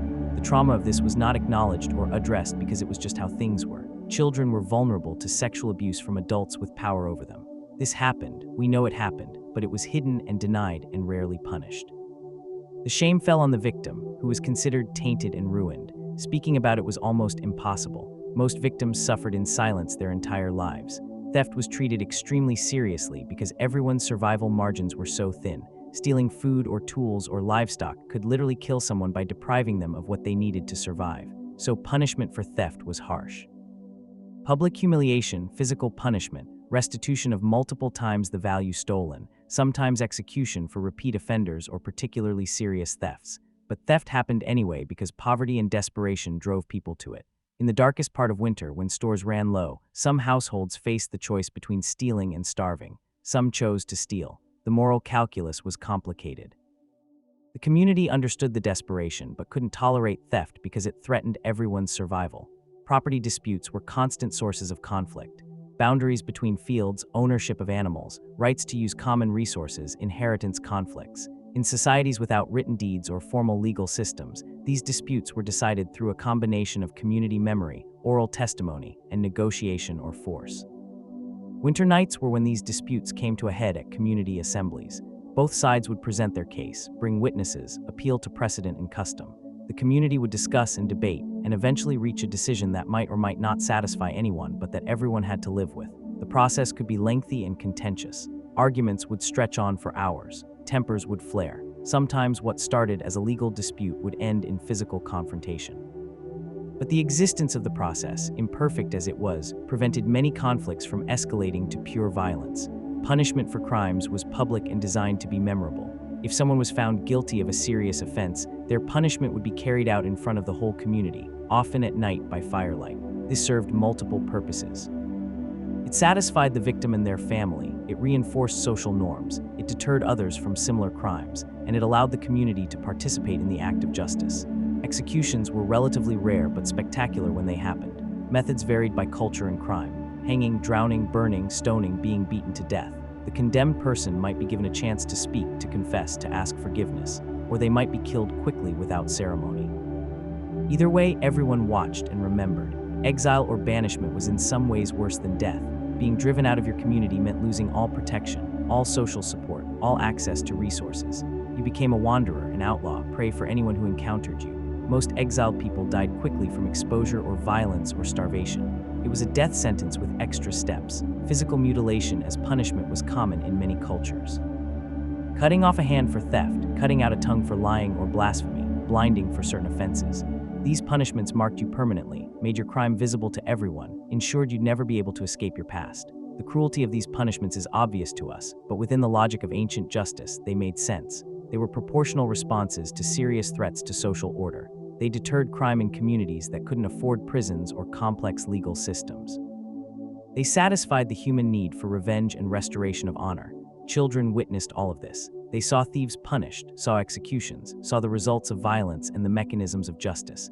This shaped their understanding of right and wrong, taught them what happened when you violated community norms, prepared them to participate in this system as adults. The concept of law was different from our modern understanding. There were no written codes that most people could read. Law was custom, precedent, collective memory of how things had always been done. It was flexible, interpreted based on circumstances, influenced by the status and connections of the people involved. Rich and powerful people could often escape consequences that would destroy common folk. A wealthy man who killed someone might pay wergild and be forgiven. A poor man who did the same might be executed. This inequality was understood and resented, but also accepted as the nature of things. The powerful had different rules because power itself created different rules. Slavery or various forms of unfree labor existed in many ancient societies. People could be enslaved through conquest, debt, birth, or punishment for crimes. Slaves or serfs had no legal protections, could be killed or abused with little consequence. They were property, not people, in the eyes of the law. The treatment of slaves and unfree people on winter nights depended entirely on their owners. Some might be treated relatively well, housed in the same space as the family, given adequate food and warmth. Others might be confined to separate, inferior spaces, given minimal resources, worked brutally and then left to freeze in inadequate shelter. Resistance to oppression happened but was dangerous. A slave who killed their master, a woman who killed an abusive husband, a child who struck back against a parent, these actions might be understood and even sympathized with, but they were still crimes that demanded punishment. The social order was too important to allow exceptions. Occasionally, resistance succeeded. A particularly brutal lord might be killed by his own people. A community might drive out a cruel chief, but these moments were rare and dangerous. They could spiral into chaos, lead to retaliation from the powerful, result in more suffering than they prevented. Most people endured rather than resisted. Love and intimacy in darkness. Now let's talk about the intimate side of winter nights, because amidst all the fear and violence and hardship, people still sought connection, pleasure, love. The emotional and physical bonds between people were no less important for happening in such brutal circumstances. Marriage in ancient villages was primarily an economic and political arrangement, but that doesn't mean affection never developed between spouses. Many marriages started as practical alliances and grew into genuine partnerships. People learned to care for each other through shared hardship, through raising children together, through decades of cooperation and mutual support. The best marriages, by all accounts we have, were ones where spouses respected each other, worked well together, maybe even loved each other in their own way. A husband who was kind to his wife, who valued her contributions, who didn't beat her more than custom demanded. A wife who managed the household competently, who gave her husband healthy children and a comfortable home as much as circumstances allowed. But many marriages were miserable. Forced unions between incompatible people, relationships characterized by resentment and cruelty, couples who barely tolerated each other but were trapped together by law and custom and economic necessity. Divorce was difficult or impossible in most ancient cultures. You were stuck with whoever you married unless one of you died. Sexual relations between married couples happened regularly despite the lack of privacy. In a one-room house full of people, you learned to be discreet, to wait until others were asleep or occupied, to be quick and quiet. The watching time, that period of wakefulness between first and second sleep, was when many couples had sex because it was as close to private as they could get. But sex in these circumstances was often perfunctory. Quick couplings in the dark, focused on the husband's satisfaction and the wife's reproductive duty. The idea of female sexual pleasure was not entirely absent from ancient cultures, but it wasn't prioritized. A woman's role was to submit to her husband and bear children. Whether she enjoyed it was irrelevant. Some women did enjoy sex, of course. Human sexuality doesn't disappear just because your culture doesn't acknowledge it, but expressing that enjoyment was complicated. A woman who seemed too enthusiastic about sex might be considered wanton or immoral. Better to endure passively even if you actually liked it. Men were expected to be sexually active and aggressive. A man with a strong sex drive was considered normal and healthy. A man who didn't regularly have sex with his wife might be suspected of being unmanly or of having relations with someone else. So there was pressure on men to perform regardless of their actual desires. Homosexual desires existed, obviously, because sexual orientation is not created by culture. But what people did with those desires varied enormously depending on the specific cultural context. Some ancient cultures had spaces for same-sex relationships, though usually structured by age and power rather than mutual attraction between equals. Others violently suppressed any hint of homosexuality. For people with same-sex desires in cultures that didn't tolerate them, life was difficult. You might marry to maintain appearances while seeking secret encounters with others like you. You might suppress your desires entirely, live in misery, try to pray or work them away. You might be discovered and punished, exiled, killed.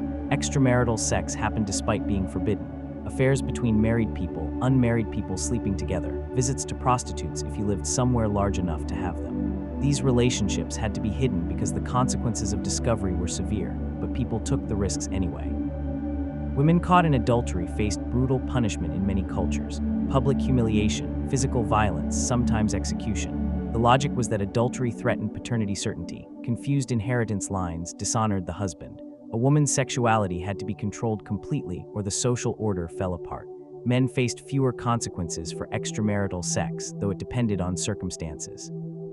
Sleeping with an unmarried woman might just result in being forced to marry her if she became pregnant. Sleeping with another man's wife could spark a feud or demand compensation. but male sexuality was generally given more latitude than female. Pregnancy outside marriage was a disaster for the woman and her family. She was ruined, unmarriageable, shameful. The child would be illegitimate, facing lifelong disadvantage. So enormous pressure existed to either get married quickly before the pregnancy showed, or to end the pregnancy through various means. Abortion and infanticide existed throughout history despite being officially condemned. Women who got pregnant when they shouldn't have sought out herbs that might induce miscarriage. Pennyroyal, tansy, various other plants with abortifacient properties. These were dangerous, might not work, might kill you, but desperate women tried them anyway. If the baby was born, infanticide was sometimes practiced. Exposure was the most common method, leaving the baby outside to die from cold or be taken by animals. Or smothering, which could be made to look accidental in a household where infants died frequently from natural causes. The parents might grieve genuinely even while knowing what they'd done, caught between impossible choices. Contraception barely existed in forms we'd recognize. Extended breastfeeding provided some pregnancy prevention through lactational amenorrhea, but it was unreliable. Coitus interruptus was practiced, but also unreliable and dependent on male cooperation. Various herbal preparations were believed to prevent pregnancy, but probably didn't work. So women lived with the constant possibility of pregnancy every time they had sex. Given that marital sex was regular and essentially mandatory, this meant spending most of your adult life either pregnant, nursing, or recovering from childbirth. The toll on women's bodies and psyches was immense. Love between parents and children was real and powerful, though expressed differently than modern parent-child relationships. Parents loved their children fiercely, protected them, grieved when they died. But they also viewed children as future economic assets, as labor and security for old age. The love was genuine, but embedded in practical calculations about survival. Children loved their parents in complicated ways. They depended on them completely, sought their approval and affection. But they also feared them, especially fathers who had power of life and death over them. The love was mixed with fear and duty and resentment in varying proportions. Sibling relationships could be intensely close or intensely hostile or both. Brothers and sisters who grew up sleeping in piles for warmth, working together, playing together, facing hardship together. They knew each other more intimately than anyone else in many ways. This could create deep bonds or deep resentments. Older siblings often raised younger ones, especially in large families where parents couldn't possibly attend to every child. A girl of 8 or 9 might be primarily responsible for a toddler sibling, carrying them around, feeding them, keeping them out of trouble. This created caretaker roles that lasted a lifetime. Grandparents, when they survived long enough to become grandparents, held important positions in the family. They were keepers of memory and tradition, teachers of the young, sources of wisdom. But they were also economic burdens in households that could barely feed the working members. The tension between honoring elders and resenting their consumption of scarce resources was real. Friendship outside family bonds mattered enormously. Your friends were the people you chose, not the people you were stuck with by birth. Close friendships between men, between women, sometimes between men and women, though that was usually constrained by suspicion of sexual impropriety. Friends supported each other through hardship, worked together, shared resources, provided emotional comfort. A good friend might be more valuable than a sibling, more trusted than a spouse. These relationships were cultivated and maintained carefully because they were voluntary, fragile, important. Loneliness was probably common despite or because of the constant proximity to others. You could be surrounded by people every moment and still feel isolated if those people didn't understand you, didn't care about you, didn't see you as fully human. The existential loneliness of being a self-aware individual was no less acute for ancient people than for us. Some people retreated into themselves, built interior worlds, lived primarily in their own heads. This might have been protective, might have been the only space of freedom and privacy available, but it could also be alienating, could separate you from the community in ways that made life harder. The small moments of connection mattered enormously. A kind word, a shared laugh, someone noticing you were struggling and helping without being asked. These moments of genuine human warmth in the cold darkness were precious, memorable, sometimes what kept people going. Touch was more common and casual than in modern Western cultures. People slept together for warmth, touched each other constantly, embraced, held hands. Physical affection wasn't as loaded with sexual meaning. Touch was comfort, connection, communication. But some touch was unwanted, violating, traumatic.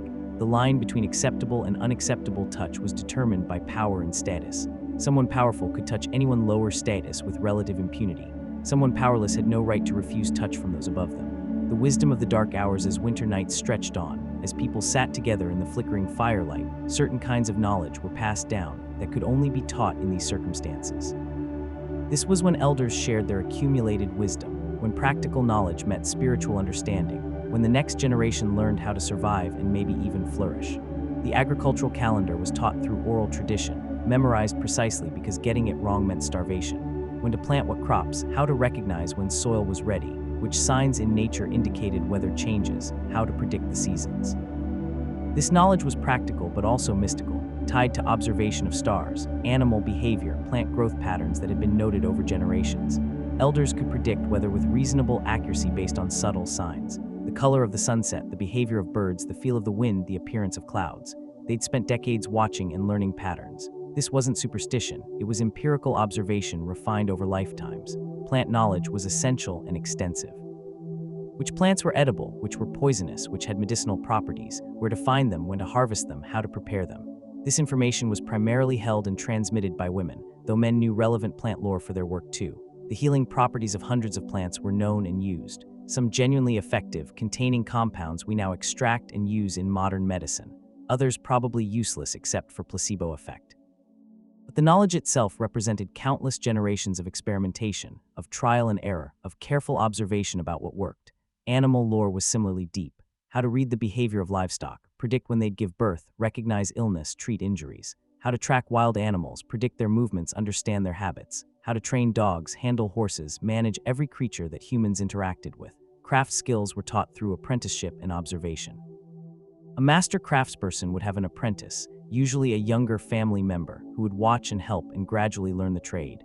Blacksmithing, carpentry, weaving, pottery, leatherworking, whatever specialized skills existed in the community.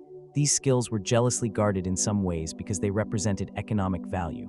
A blacksmith didn't want to train too many competitors, but they also needed to pass on their knowledge, or it would die with them. So they trained select individuals, usually their own children, creating craft dynasties that lasted generations. Storytelling itself was a skill that was taught and refined. The best storytellers knew how to pace a tale, how to use their voice and body language, how to read their audience and adjust accordingly. They knew hundreds of stories, could tailor them to different situations, could improvise and embellish while maintaining the core narrative. Young people who showed talent for storytelling would be encouraged, taught by the experienced storytellers, given opportunities to practice. This was important for the community because good storytellers were valuable, performed a service that everyone benefited from. Music and singing were similarly taught. If you had a good voice or showed aptitude for an instrument, elders would teach you songs, techniques, how to perform. Musical knowledge was passed down parent to child, teacher to student, through the same participatory observation that governed all skill transmission. Religious and spiritual knowledge was carefully controlled. The myths and rituals that maintained proper relations with the divine couldn't be shared carelessly.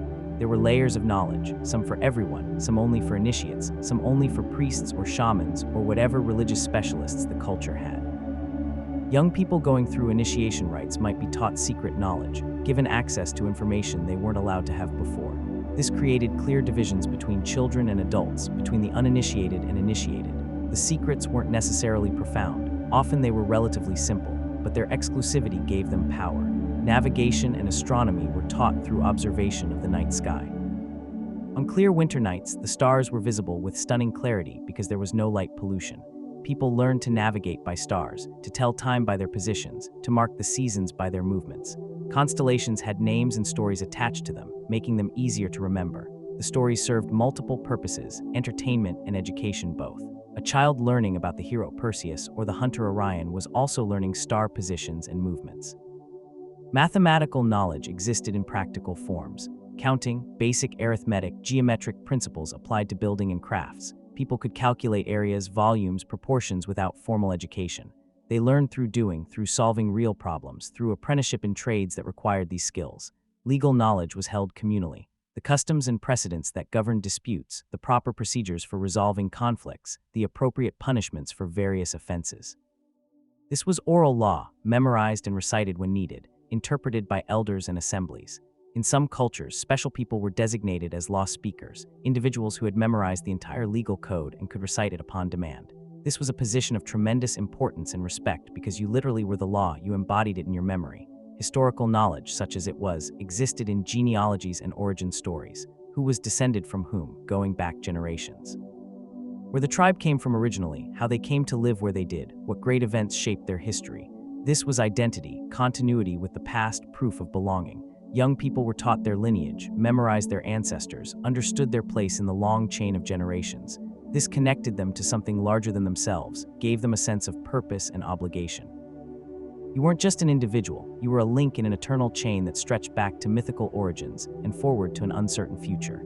Trade knowledge mattered in villages that had contact with other communities. Which paths led where, which villages were friendly or hostile, what goods were valuable for trade, how to negotiate, what customs governed interactions with strangers. This information could mean the difference between successful trade and disaster. Languages and dialects varied enormously even across short distances. Someone who could speak multiple local variants had valuable skills. They could translate, negotiate, facilitate trade and communication. These linguistic bridges were important for maintaining networks across communities. Practical wisdom about human nature was shared. How to read people, how to negotiate, how to manage conflicts, how to protect yourself from being cheated or manipulated. Elders who had dealt with thousands of human interactions over decades shared their insights with younger people. Some of this wisdom was cynical. Trust no one completely. Everyone lies sometimes. Watch your back. But some was optimistic. Most people are decent if you treat them fairly. Generosity creates obligations. Reputation matters more than temporary advantage. The complexity of human nature was acknowledged and discussed. Warnings about dangerous people were given. There are those who enjoy cruelty, who can't be trusted, who will betray you without remorse. Not everyone is good. Some people are broken in ways that make them threats. Young people needed to learn to recognize these dangerous individuals and protect themselves. But the wisdom of winter nights wasn't all practical. There was also philosophical and spiritual contemplation. Questions about meaning, purpose, why things were the way they were, what happened after death. People thought deeply about existence, had developed complex belief systems that tried to make sense of their experiences. The darkness itself invited contemplation. Sitting in the dim firelight, you couldn't help but think about big questions. What are we? Why do we suffer? Is there a purpose to any of this? What comes next? These questions have haunted humans as long as we've been self-aware. Ancient people didn't have our scientific frameworks, but they weren't stupid. They observed, they reasoned, they built sophisticated explanatory systems. Their answers were different from ours, but no less thought out, no less sophisticated within their own terms. The relationship between the individual and the community was a constant tension that winter nights highlighted. You were part of something larger, dependent on others, obligated to them. But you were also yourself, with your own thoughts and desires. Balancing these competing demands was the work of a lifetime. The approach of spring as winter slowly weakened its grip. As days imperceptibly lengthened and the worst of the cold began to ease, the mood in villages changed. The end was in sight. Spring was coming. Not tomorrow, not next week maybe, but eventually, inevitably, if you could just hold on a little longer. The first signs of spring were watched for obsessively. The angle of the sun changing, days getting longer by a few minutes each day. Snow beginning to melt during the warmest part of the day, even if it froze again at night. Ice on streams and ponds growing thinner. These tiny incremental changes were noticed and discussed and celebrated. Bird behavior changed. Migratory birds began returning, their calls heard for the first time in months. Local birds started singing more, preparing for mating season. Animals emerged from hibernation or increased their activity. All of these were signs that the natural world was responding to the turning of the seasons. People's energy and mood lifted somewhat. The deep depression of midwinter eased. There was hope now, tangible hope that survival was possible, that they'd made it through another winter. Not everyone had survived, of course. Some households had lost members to cold or sickness or hunger, but those who remained looked forward now instead of just enduring. Food stores were probably at their lowest point in late winter. Everything that could be eaten had been. What remained was the dregs, the least desirable foods stretched as far as possible. People were thin, weak, possibly suffering from malnutrition-related illnesses. But the prospect of spring meant fresh food was coming. Early spring foraging became possible as the first plants emerged. Wild greens, shoots, roots that had overwintered. These were gathered eagerly, providing fresh vegetables after months of preserved foods. The nutritional boost was desperately needed and probably saved lives. Preparation for the growing season began. Tools were checked, repaired, sharpened. Seeds were sorted and prepared. Fields were evaluated, plans made for what would be planted where. This work happened during the day, but the planning and discussion happened at night, the last winter nights before the rhythm of life changed with spring's arrival. Religious observances marked the transition from winter to spring. Festivals of renewal, purification, rebirth. These acknowledged that the community had survived another dark time, thanked whatever gods or spirits were credited with their survival, asked for blessing on the coming planting season. These spring festivals were different in character from the midwinter ones. Less desperate, more celebratory. The worst was over. Life was returning. The community could breathe easier, look forward to months of longer days and warmer weather, and hopefully successful Marriages were often planned for spring or early summer, once the worst hardship was past but before the busiest agricultural season. Winter nights late in the season might be when matchmaking intensified, when families finalized arrangements, when young couples were told they'd be married soon. For young people, this was a mix of anticipation and anxiety.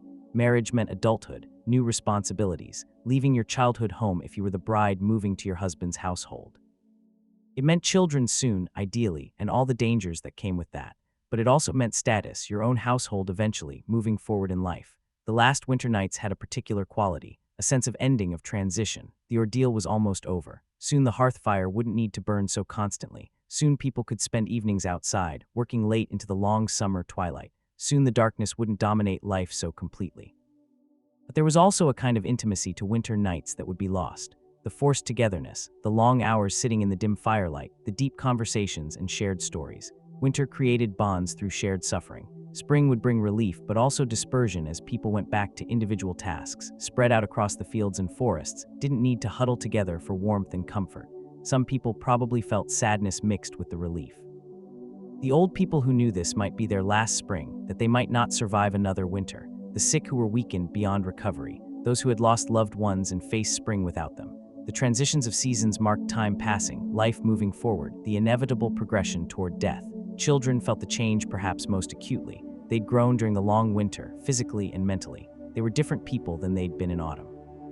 Skills they'd learned, experiences they'd had, things they'd witnessed had shaped them. Spring meant new freedoms, more time outside, different work and play, but also new expectations as they grew into their roles. The very last night before spring's true arrival, whenever that was judged to be, might have been marked specially. A final winter feast if anything remained to feast on, or at least a special meal. Prayers and rituals of thanks and hope. Storytelling that celebrated survival, honored those who hadn't made it, looked forward to the future. And then the rhythm changed. Days grew long enough that you could work outside until late evening. The hearth fire still burned but wasn't as critical. Doors could be left open during the day. Fresh air, sunlight, warmth flooded back into life. The long dark was over, but it would come again. Next autumn would bring shorter days, colder nights, the slow, inevitable slide back into winter. And the cycle would continue, generation after generation. The eternal rhythm of darkness and light, cold and warmth, scarcity and abundance, death and renewal. The weight of accumulated winters. Let's talk about what it meant to survive multiple winters, to be someone who had lived through dozens of these dark seasons, because the psychological and physical toll accumulated in ways that shaped people profoundly. Old people in ancient villages were relatively rare. Most people died young, in childhood or early adulthood. Someone who made it to 40 or 50 was genuinely old, had survived odds that killed the majority. Someone who made it to 60 or beyond was ancient, remarkable, probably considered especially blessed or cursed, depending on how their life had gone. These old people carried memories of dozens of winters. They could remember specific terrible years when many died, good years when stores lasted and spring came early, all the gradations in between. Their accumulated knowledge was vast, their wisdom hard-won through direct experience of just about everything that could happen. But they were also worn down, bodies that had endured decades of hard labor, poor nutrition, injuries that healed badly or not at all, the cumulative damage of a brutal existence. Old people hurt constantly. Joints damaged by arthritis, backs bent from years of work, teeth mostly gone, vision and hearing declining, everything slowly breaking down. The psychological toll might have been even worse. Imagine living through 30 or 40 winters of confinement and fear and hunger, watching most of the people you knew as a child die before you, losing spouses, children, friends, seeing your whole world transformed by death over and over again. The accumulated grief must have been staggering. Some old people became bitter, angry at the world for the suffering it had inflicted. They might be cruel to younger people, resentful of their youth and health and potential. These were the harsh elders who seemed to enjoy crushing hope, who spoke only of doom and hardship and the futility of everything. Others became gentle, perhaps worn down past the point of anger into acceptance or resignation. They'd seen too much to be shocked by anything, endured too much to fear more suffering. These might be the kind elders who shared their wisdom freely, who comforted the young, who provided perspective and calm in crises.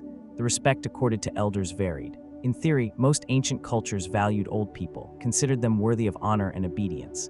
In practice, it depended on the individual, their contribution to the household, whether they were seen as valuable or burdensome. An elder who could still work, who provided useful knowledge and advice, who helped with childcare or other tasks, earned their keep and then some.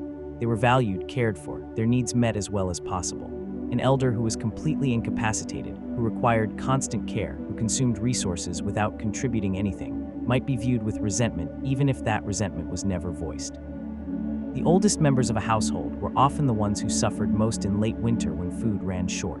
They'd take smaller portions, go hungry so younger family members could eat. This was partly selfless sacrifice for the good of the family, but partly pragmatic calculation. Their productive years were done. Better to preserve the young who could work and bear children than the old who were dying anyway. In the harshest circumstances, elder abandonment or even euthanasia occurred. Tales of old people being left to die in the wilderness, of communities where the elderly were expected to voluntarily end their lives once they became too burdensome. Whether these stories reflect actual widespread practices or are exaggerations is debated, but the underlying logic is clear. When resources are desperately scarce, the economically unproductive become expendable. Most families probably didn't abandon their elders, at least not directly. But the care provided might have been minimal. Enough food to survive but not thrive. Adequate shelter but not comfort. The message was clear. You're tolerated but not valued, taking up space that could go to someone more useful. For old people in these situations, winter nights must have been especially difficult. Sitting in the cold corner farthest from the fire, given the scraps of food, ignored in conversation, just waiting to die. Existential loneliness of being alive, but essentially already gone, a ghost haunting their own household. Some elders found meaning in their final years through spiritual roles, becoming the keepers of religious knowledge, the prayer sayers, the ritual specialists. This gave them importance even as their bodies failed. They could still serve the community, still contribute, even if their contribution was speaking to the divine rather than working the fields. Women often had an easier transition to old age than men. Postmenopausal women were freed from the dangers of childbirth and could take on respected roles as midwives, healers, advisors. Their knowledge of women's matters was valuable and couldn't be replicated by men, so they had continued purpose and respect. Men whose value was tied to physical strength and ability to fight or work had a harder time with aging.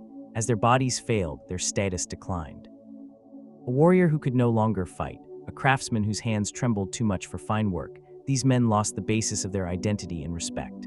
The psychological work of accepting aging and approaching death was something each person had to do largely alone. The culture might have rituals and beliefs about death and the afterlife, but the existential reality of your own mortality was personal and terrifying.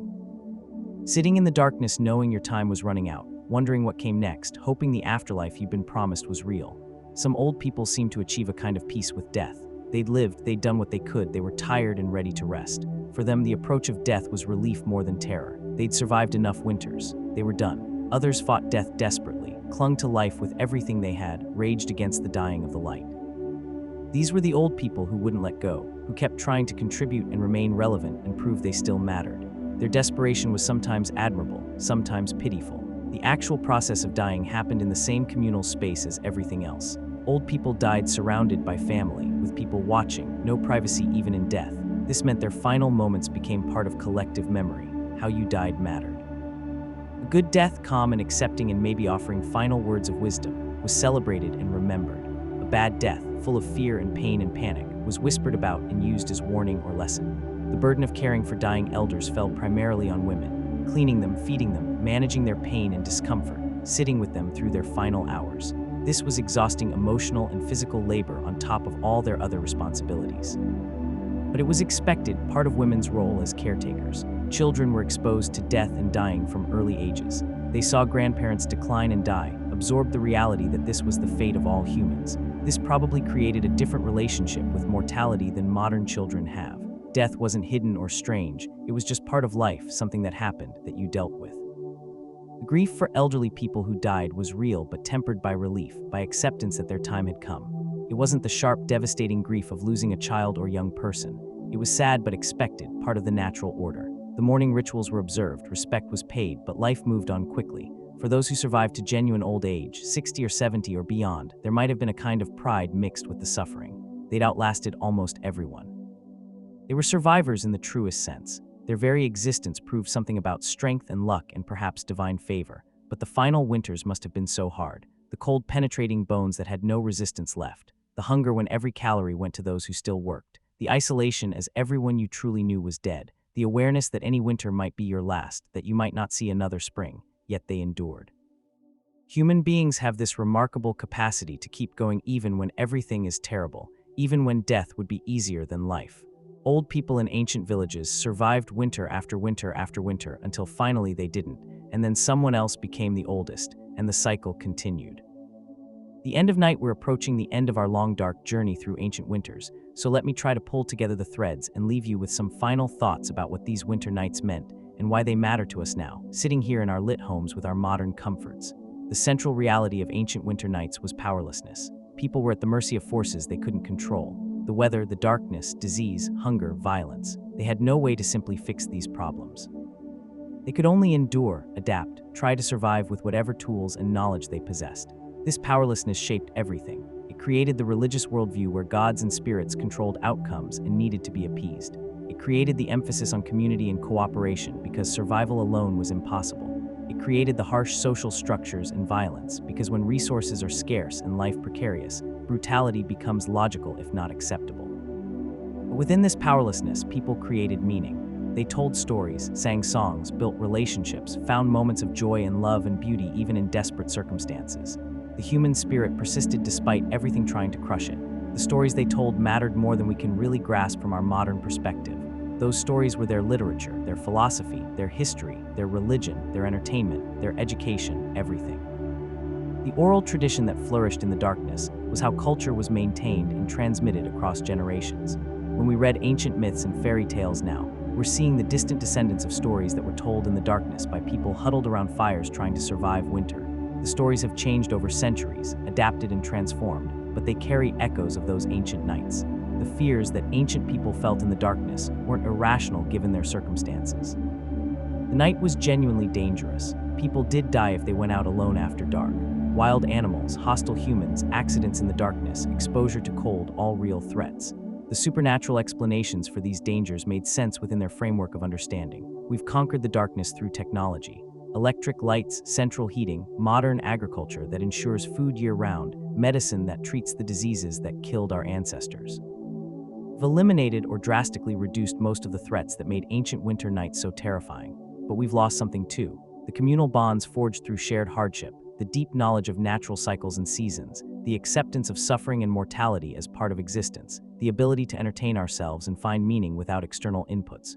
We've traded the darkness for comfort and lost both the terror and the intimacy that came with it. I'm not romanticizing ancient. It was brutal, short, painful for most people. The suffering was real and immense. Given the choice, most ancient people would probably have chosen our modern comforts without hesitation. I'm not suggesting we should go back to living in one-room houses by firelight, but understanding how our ancestors lived helps us understand ourselves. We carry their fears and adaptations in our genes and cultures. The stories that comfort us, the social structures we build, the ways we respond to darkness and danger, all have roots in those long winter nights.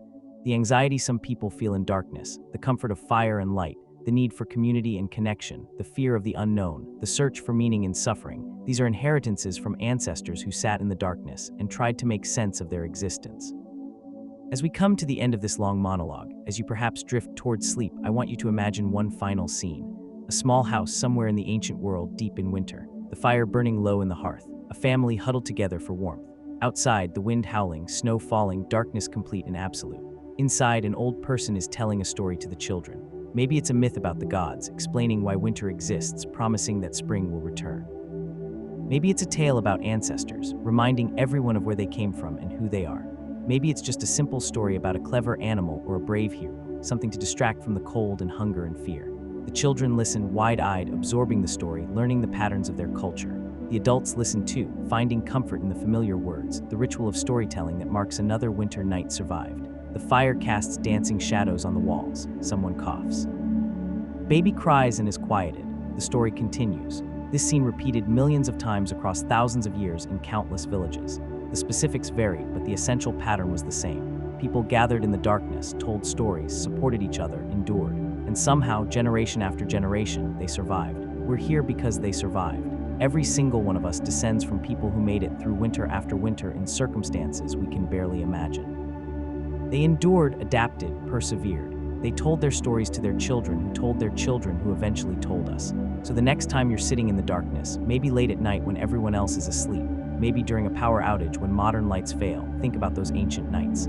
Feel the connection across time to all the humans who sat in similar darkness, feeling similar fears, seeking similar comfort. We're not so different from them, really. We have better technology, more knowledge, longer lives, but we're still fundamentally the same creatures, still seeking meaning and connection, still afraid of the dark, still telling stories to make sense of existence, still just trying to survive and find some joy along the way. The long winter night of ancient villages ended every spring. The darkness gave way to light. Life returned. The cycle continued. And in a deeper sense, that long night never really ended. We're still living in its echo, still shaped by it, still carrying forward the adaptations and stories of people who survived the darkness. So as you drift off to sleep, warm and safe and comfortable, spare a thought for those ancient ancestors. Honor their struggle. Remember their stories. Recognize that you exist because they endured. And maybe, just maybe, let their resilience inspire you in whatever darkness you face in your own life. The night always ends eventually. Spring always returns. The stories continue, and somehow, improbably, beautifully, terribly, wonderfully, life persists. Thanks for staying with me through this long journey into the darkness. Sleep well, dream of firelight and ancient voices telling stories in the night, and know that morning will come as it always has, as it always will. Good night. The echoes we still hear actually. Let's keep going a little longer, because there's more to explore about how those ancient winter nights shape things we still experience today, patterns and beliefs and behaviors that seem random or irrational until you understand their origins in the darkness. Our modern sleep schedules are a perfect example. We've completely lost the biphasic sleep pattern that was universal in ancient times. We think sleeping straight through the night is normal, natural, the way humans are supposed to sleep. But it's not. It's a relatively recent invention, a byproduct of artificial lighting and industrial work schedules. People who wake up in the middle of the night and can't get back to sleep immediately often think something is wrong with them. They have insomnia, they need medication, they're broken somehow. But actually, they might just be experiencing the old pattern, the watching time between first and second sleep. Their bodies are doing what human bodies did for thousands of years. If you wake up at 2 or 3 in the morning and feel alert for an hour or so, that's not necessarily a problem. It's potentially your body following ancient rhythms. The issue is that our modern world doesn't accommodate this. You're supposed to be asleep for 8 consecutive hours so you can work for 8 consecutive hours. There's no space for the watching time anymore. The fear of the dark that many people experience, especially children, makes perfect evolutionary sense. For most of human history, being afraid of the dark kept you alive. The children who were too bold, who wandered off into darkness, who didn't fear what might be out there, those children died. The fearful children survived and passed on their cautious genes. We tell children there's nothing to be afraid of in the dark, but their instincts know better. For millions of years of human evolution, there absolutely was something to be afraid of in the dark. Predators, hostile humans, environmental dangers, all much more threatening when you couldn't see. The fear is rational, adaptive, appropriate. It's our modern lit environments that are the aberration. The comfort we take in fire and light, the way we gather around campfires or fireplaces even though we don't need them for warmth or cooking anymore, that's genetic memory. That's our ancestors calling to us across millennia, reminding us that fire meant safety, that light created a boundary between the human world and the threatening darkness beyond. Holiday traditions in winter are direct descendants of those ancient festivals. Christmas, Hanukkah, Yule, Diwali, countless other winter celebrations of light and warmth and community. We bring evergreen trees into our houses, we light candles and fires, we feast and give gifts and gather with extended family. Why? Because our ancestors did these things to survive winter psychologically and spiritually, and we still need that comfort even though we're not literally at risk of freezing or starving. The timing of these festivals around the winter solstice is not coincidental. That's when the darkness is deepest, when people most needed reassurance that light would return. Modern people living in climate-controlled homes with electric lights still feel the pull towards celebration and gathering in late December. We've forgotten why, but our bodies remember. Storytelling remains central to human culture despite all our technological changes. We still gather around metaphorical fires, television and movie screens and campfires and dinner tables to share stories. We're obsessed with narrative, with fiction and drama and tales that explore human experience. This is the direct continuation of those ancient nights when stories were survival tools, when they maintained culture and transmitted knowledge and created meaning in the darkness. The structure of stories themselves often reflects ancient patterns. The hero's journey, the descent into darkness followed by return to light, the trials and tribulations that must be endured before success. These narrative patterns were worked out over thousands of years of oral storytelling, refined by countless tellers, until they fit perfectly with how human minds process experience and meaning. Ghost stories, horror tales, supernatural fiction, all of these reflect the ancient understanding that darkness contains threats, that the boundaries between worlds grow thin at night, that things lurk beyond the light. We don't literally believe in the same spirits and demons our ancestors feared, but we're still drawn to stories about them, still feel the thrill of fear in the darkness. The The social anxiety many people experience in groups has interesting connections to ancient communal living. For our ancestors, being excluded from the group meant death. If your community rejected you, drove you out, you were finished. So we evolved intense sensitivity to social approval, fear of rejection, desperate need to maintain our position in the group. That's why social rejection hurts so much, why being ignored or excluded or mocked can feel devastating even when rationally you know it's not actually threatening your survival. Your ancient brain doesn't know the difference. It's responding to social threat the same way your ancestors did when social threat was genuinely life or death. The importance we place on family, on blood relations, on maintaining connections with relatives even when we don't particularly like them, reflects the ancient reality that your family was your survival unit. You depended on them completely. You couldn't opt out. So we evolved deep bonds and obligations to family that persist even in modern contexts where we could theoretically survive alone. The gender roles that still shape so much of human society, even in cultures that have explicitly tried to move beyond them, have roots in ancient survival strategies. Women doing most childcare and domestic work, men doing most physical labor and fighting. These patterns developed over thousands of years because they worked given ancient constraints. We're still working out how to create new patterns that fit modern circumstances better. The tendency for humans to create hierarchies, to organize ourselves into status rankings, to compete for position and dominance, all of this comes from ancient social structures where your place in the hierarchy determined your access to resources and survival prospects. We don't need these hierarchies the same way anymore, but the impulse to create them persists. A relationship with authority, the way some people instinctively obey while others instinctively rebel, reflects ancient tensions between conformity and independence. In ancient villages, too much conformity could trap you in destructive patterns, but too much independence could get you killed or exiled. Finding the right balance was crucial, and we're still working on it. The human need for ritual and routine, for regular patterns and predictable structures, comes from ancient survival strategies. When life was precarious and resources scarce, having established routines meant you didn't waste energy or resources on experimentation. You did what had worked before because innovation was risky. We've kept that love of routine even though we now have space to experiment more safely. Food preservation traditions that started as survival necessities have become cultural touchstones. Fermentation, smoking, salting, pickling, all the ways ancient people extended the life of perishable foods. These techniques created distinctive flavors and dishes that became part of cultural identity. We still make and eat fermented foods not because we need to preserve them, but because we like how they taste, because they connect us to cultural traditions. The rhythm of agricultural societies, the sense that there's a proper time for everything, planting and harvesting and rest, persists in cultures that are now mostly urban and industrial. We still feel like spring is for new beginnings, fall is for preparation and completion, winter is for rest and reflection. These seasonal associations run deep even when they don't match our actual activities. Our complicated relationship with darkness and night continues to evolve. We've pushed back the darkness with lights, created 24-hour cities that never really sleep, worked to eliminate the natural cycle of light and dark from our lives. But this creates problems. Circadian rhythm disruptions, sleep disorders, mental health issues tied to lack of exposure to natural light and dark cycles. Some people are now trying to reclaim darkness, turning off lights, using blackout curtains, limiting screen time before bed, basically trying to recreate something closer to natural dark light cycles. This is a kind of acknowledgement that maybe we've gone too far, that maybe our bodies need darkness as much as they need light. The forgotten skills of darkness. Let's talk about specific skills and abilities that people developed for navigating and functioning in darkness, skills that have been almost completely lost in the modern world, but that were essential for ancient survival. Night vision was much better developed in ancient people. When you spend half your life in dim light or darkness, your eyes adapt. You learn to see by moonlight, starlight, the faint glow of banked coals.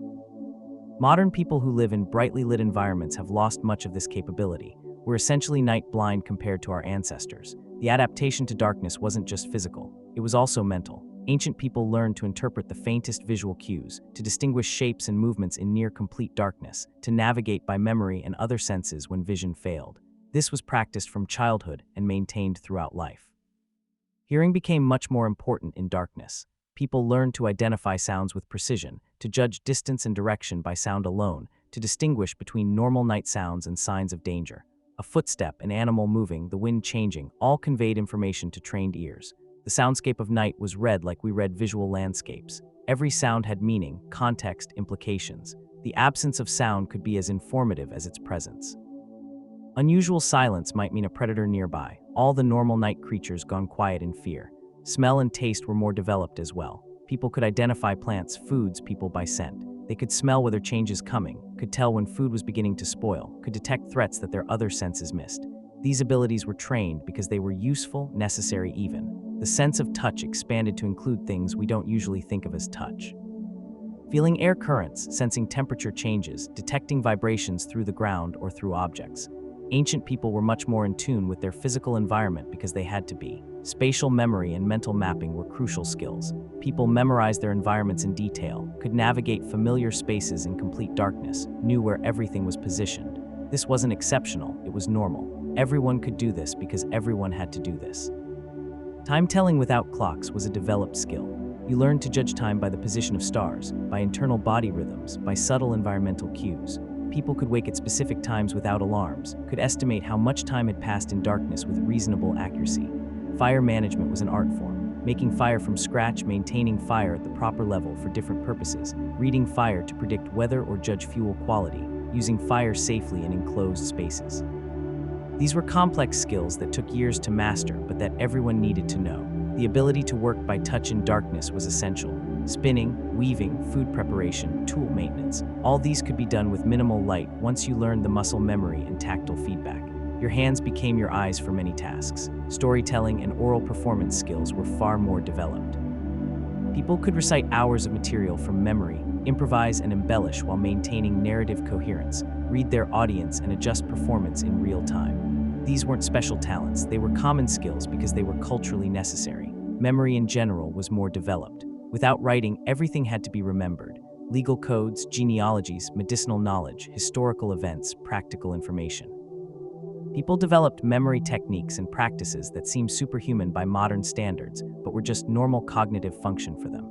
Social reading and interpretation were more refined. You learned to read people's moods, intentions, unspoken messages from tiny cues in voice, posture, behavior.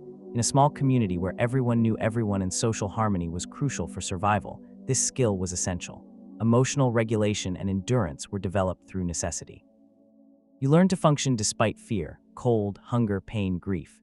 You learned to suppress immediate emotional reactions in favor of long-term survival. You learned to endure things that would break modern people who haven't been trained to such hardship. Physical toughness and pain tolerance were much higher, not because ancient people were fundamentally different, but because they were conditioned from birth to accept and function through discomfort that we now consider intolerable. Cold, hunger, injuries, illness, all were endured and worked through because you had no choice. The ability to stay still and quiet for extended periods was developed in childhood. Whether hiding from danger, hunting, participating in long religious ceremonies, or just surviving winter nights in cramped spaces, you needed to be able to sit or stand motionless for hours. Modern people with our constant stimulation and movement have mostly lost this capacity. Reading weather and natural signs was a sophisticated skill set. Predicting storms, seasonal changes, animal behavior, plant growth patterns, all based on observation and accumulated knowledge. This wasn't folk superstition. Much of it was accurate empirical observation, even if the explanatory frameworks were pre-scientific. Navigating by natural landmarks and celestial bodies was standard knowledge. You could find your way across considerable distances using sun, stars, wind patterns, vegetation, water flow, animal trails, and other natural navigation aids. GPS has made us forget how to do this, but our ancestors navigated complex landscapes without any technological assistance. Plant and animal identification was detailed and extensive. You needed to know hundreds of species, understand their properties and uses, recognize them by sight, smell, touch, sometimes taste. This knowledge was encyclopedic for many people, especially those responsible for foraging and food preparation. The winter night psychology. There's something profound about the psychological state induced by long winter nights that we need to explore more deeply, because it shaped human consciousness in ways we're still processing. Extended darkness does something to your mind. It's not just about fear or discomfort. It's about the space that opens up when external stimulation drops away, when you're forced into yourself for hours every day, when there's nothing to do but think and feel and exist in your own consciousness. Modern people rarely experience this anymore. We fill every moment with stimulation, with screens and sounds and activities. We're terrified of boredom, of empty time, of being alone with our thoughts, but ancient people had no choice. Long stretches of time with nothing to occupy their minds but their own internal experience. This probably led to richer inner lives in some ways. More time for contemplation, for processing experiences, for developing complex internal narratives and understandings.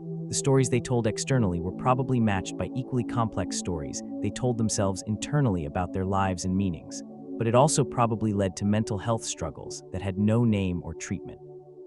Depression amplified by seasonal darkness and isolation, anxiety with nothing to distract from it, obsessive thought patterns with no way to break them.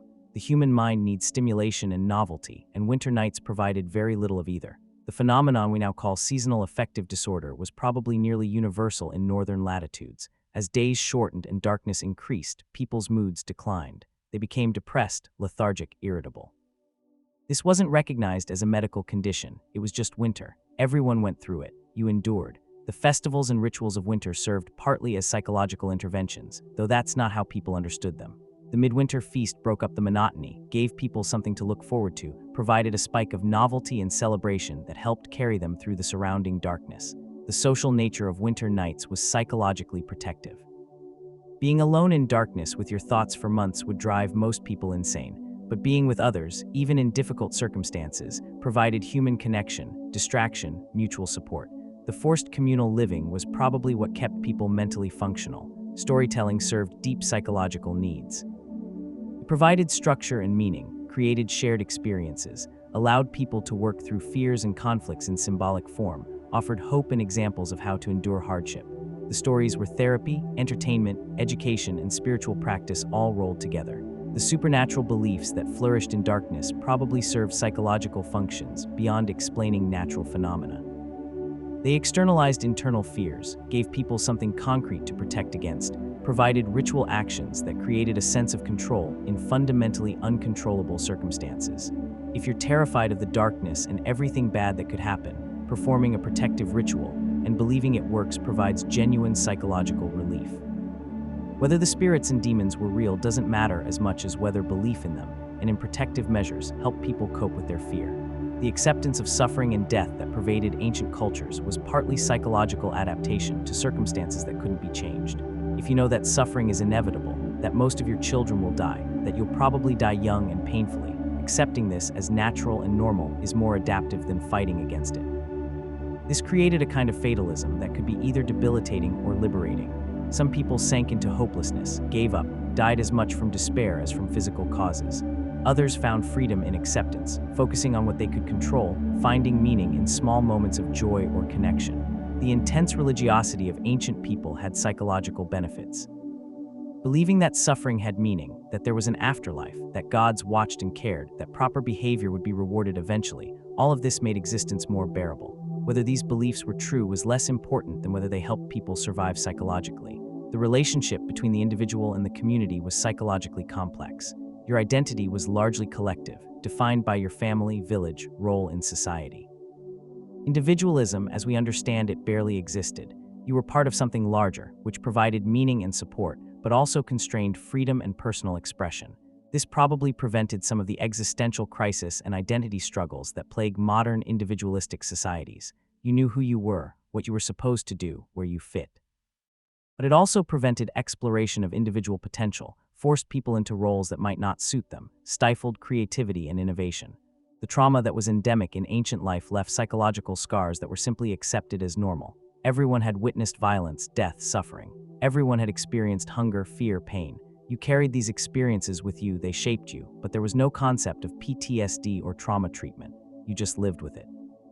Children who grew up in this environment were shaped by it in profound ways. The attachment styles, the coping mechanisms, the worldview developed in response to ancient childhood experiences created psychological patterns that were passed down through generations, possibly even encoded genetically through epigenetic mechanisms. The lack of privacy meant that internal experiences often had to be hidden, suppressed, managed carefully. You couldn't just express whatever you felt or thought because everyone would know. So people developed internal lives that were separate from their external presentations, masks they wore constantly because genuine authenticity was too dangerous. This created psychological tension between the authentic self and the social self, between what you really felt and what you could safely express. Some people probably navigated this well-maintained internal integrity while conforming externally. Others probably fractured under the strain, lost connection with their genuine selves, became the mask they wore. The intergenerational transmission of trauma and coping strategies meant that families developed particular psychological patterns that persisted across generations. The anxious family, the violent family, the depressive family, these patterns established in response to specific circumstances continued even when circumstances changed. The women's interior world, we need to talk more specifically about women's psychological and emotional lives during winter nights, because they were carrying particular burdens that shaped their inner worlds in distinct ways. Women spent most of their adult lives either pregnant, nursing, or caring for young children. This biological reality shaped every aspect of their existence, their bodies never fully their own, always serving the needs of others. The psychological impact of this was enormous but rarely discussed or acknowledged. The constant physical demands of pregnancy and childcare combined with the lack of any break or relief must have been crushing. You couldn't hand off a crying baby and take a vacation. You couldn't skip nursing because you weren't in the mood. Your body's functions and your children's needs controlled your life absolutely. The knowledge that any pregnancy might kill you, that you might die screaming in agony like women you'd watch die, created a particular kind of anxiety that permeated women's lives from puberty onward. Every time you had sex, you risked pregnancy. Every pregnancy risked death. There was no escape from this cycle except menopause or death. Losing children, which most women experienced multiple times, created cumulative grief that was never fully processed or mourned. You grieved, yes, but then you had to keep functioning, caring for surviving children, getting pregnant again, continuing the cycle. The grief accumulated in layers, pressed down, carried always. The relationships between women took on special intensity because they understood each other's experiences in ways men couldn't. The bonds between mothers and daughters, between sisters, between female friends, these relationships provided crucial emotional support and validation. They were the ones who sat with you during childbirth, who helped care for your children, who understood what you were going through. But these relationships could also be fraught with competition and resentment. Competition for resources, for male attention, for status. Resentment over perceived inequalities, over the suffering that all women endured but some bore more heavily than others. The closeness bred both deep love and deep resentment. The lack of autonomy or control over their own lives created learned helplessness in many women. You couldn't choose who you married, whether to have children, how many children to have, how to spend your time, what to do with your life. Every major decision was made for you. This either broke your spirit or forged a kind of internal resistance and strength. Some women found ways to exercise power and agency within their constraints. Managing the household, controlling food distribution, influencing their children, maintaining social networks, practicing healing or magic, these were spaces where women could have some measure of control and importance. The successful women learned to work within the system, to find leverage points and use them effectively. Others chafed constantly against their restrictions, felt trapped and frustrated and angry their entire lives. These were the difficult women, the ones who pushed back against expectations, who made trouble, who refused to accept their assigned roles gracefully. Some were admired for their spirit, others were punished and broken. The internal lives of women forced into silence and submission were probably incredibly rich and complex. All the thoughts and feelings and desires that couldn't be expressed externally had to find internal expression. Women developed elaborate fantasy lives, internal narratives, imaginary futures where things were different. The relationships between mothers and daughters were psychologically loaded in particular ways. Mothers watching their daughters face the same hardships they'd endured, sometimes trying to prepare them, sometimes just feeling helpless. Daughters watching their mothers suffer, sometimes with compassion, sometimes with horror at their own futures. Mothers sometimes enabled their daughters' marriages to unsuitable men, participated in the system that would cause their daughters pain because they didn't know what else to do. This created complex emotions, guilt and resentment on both sides, love entangled with betrayal. The loss of freedom that came with marriage was mourned by many women even if they never spoke of it. As a girl, you had some small measure of freedom, some time to play or dream. As a married woman, you were owned, controlled, responsible forever. Some women look back on their childhoods with nostalgia tinged with grief for their lost selves. The emotional labor that women performed constantly, managing relationships, soothing conflicts, maintaining social harmony, reading and responding to everyone's emotional needs, this was exhausting and unrecognized. It wasn't considered work because it was just what women did naturally. But it required constant attention and effort and skill. The lack of validation for women's experiences and feelings created a kind of gaslighting environment. Your pain didn't matter as much as men's pain. Your work didn't count as real work. Your opinions were less valuable. Your very perception of reality was questioned if it conflicted with men's perceptions. This eroded women's sense of their own validity and truth. Some women internalized these messages completely, came to believe they really were inferior, their suffering less important, their contributions less valuable. They became complicit in their own oppression, enforcing patriarchal norms on other women, punishing those who resisted. Others maintained internal resistance even while conforming outwardly. They knew the system was wrong, knew they were being treated unjustly, but accepted that open resistance would only bring punishment. So they preserved their internal sense of self and truth while playing the required role externally. The wise women, healers, and midwives who held power through knowledge were a particular class unto themselves. They had respect and importance, but were also feared and sometimes persecuted. Walking the line between acceptable female power and threatening female power required careful navigation. These women often had richer educations and more developed skills than most people, male or female. They understood anatomy, pharmacology, psychology, and practical, if not theoretical, terms. They passed this knowledge to select apprentices, usually their daughters or nieces, creating lineages of female expertise. But they also had to be careful not to be too successful, too powerful, too threatening to male authority. The line between respected healer and dangerous witch was thin and moved unpredictably. Many women who held this kind of power were eventually accused and punished, their knowledge and independence reframed as evil or dangerous. The last fire were coming to the end now, the final thoughts on these ancient winter nights and what they mean for us. Let me try to bring it all together in a way that does justice to the complexity and humanity of our ancestors' experiences. The people who lived through those long, dark winters were not simple or primitive.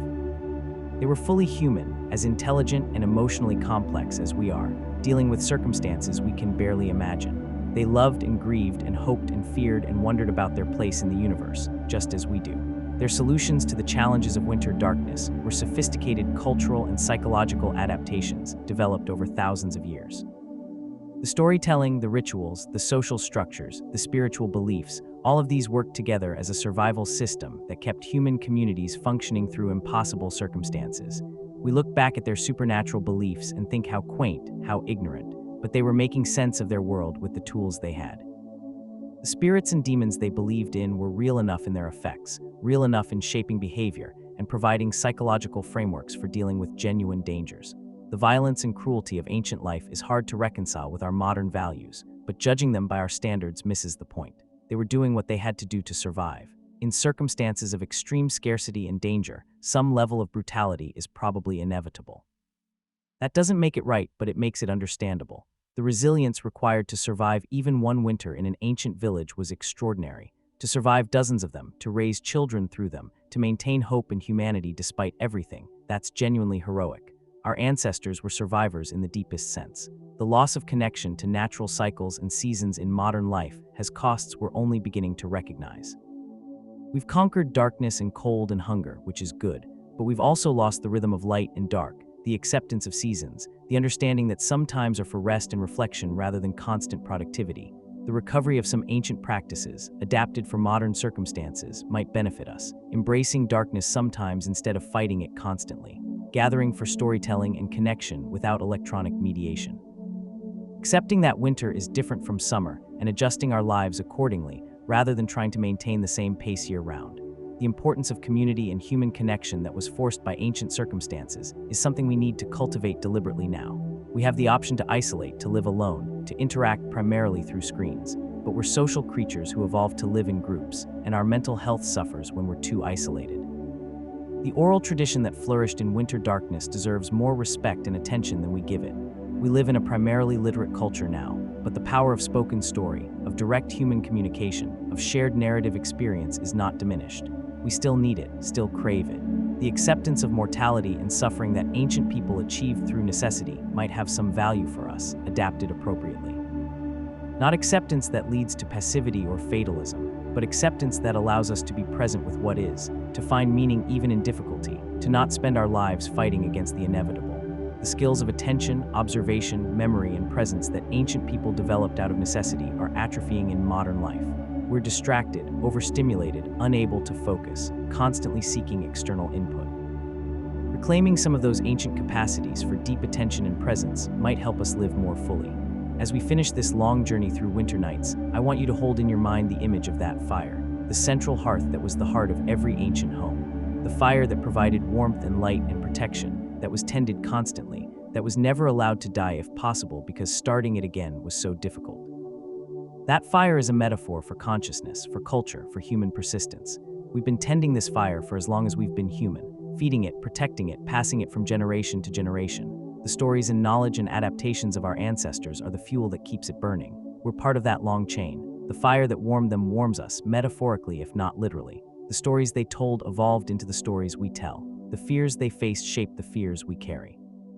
The resilience they developed lives in us. When you sit in the darkness tonight, if you choose to, remember that darkness. Remember the countless humans who sat in similar darkness across thousands of years. Feel your connection to them, your membership in the long human family that has survived and adapted and persevered through everything the world could throw at us. The winter night always ends. The sun always returns. Spring comes eventually.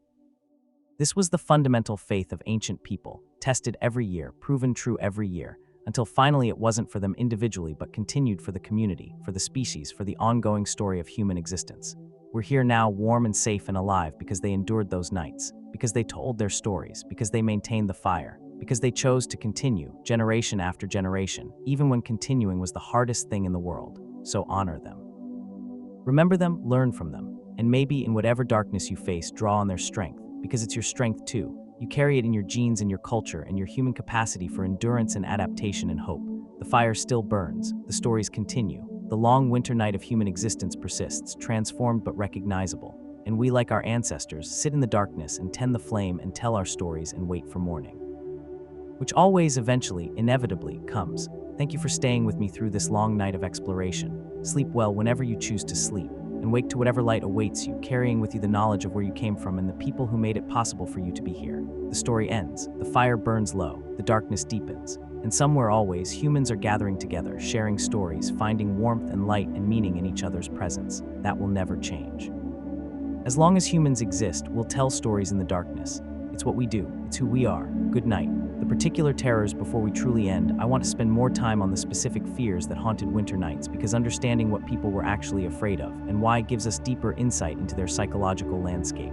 The fear of starvation was not abstract. It was concrete, immediate, experienced. People knew exactly what slow starvation felt like because they'd lived through late winters when food ran out, when you watched your body consume itself, when weakness made every movement difficult, when your mind got foggy and your emotions became flat and distant. Children were especially vulnerable, and everyone knew it.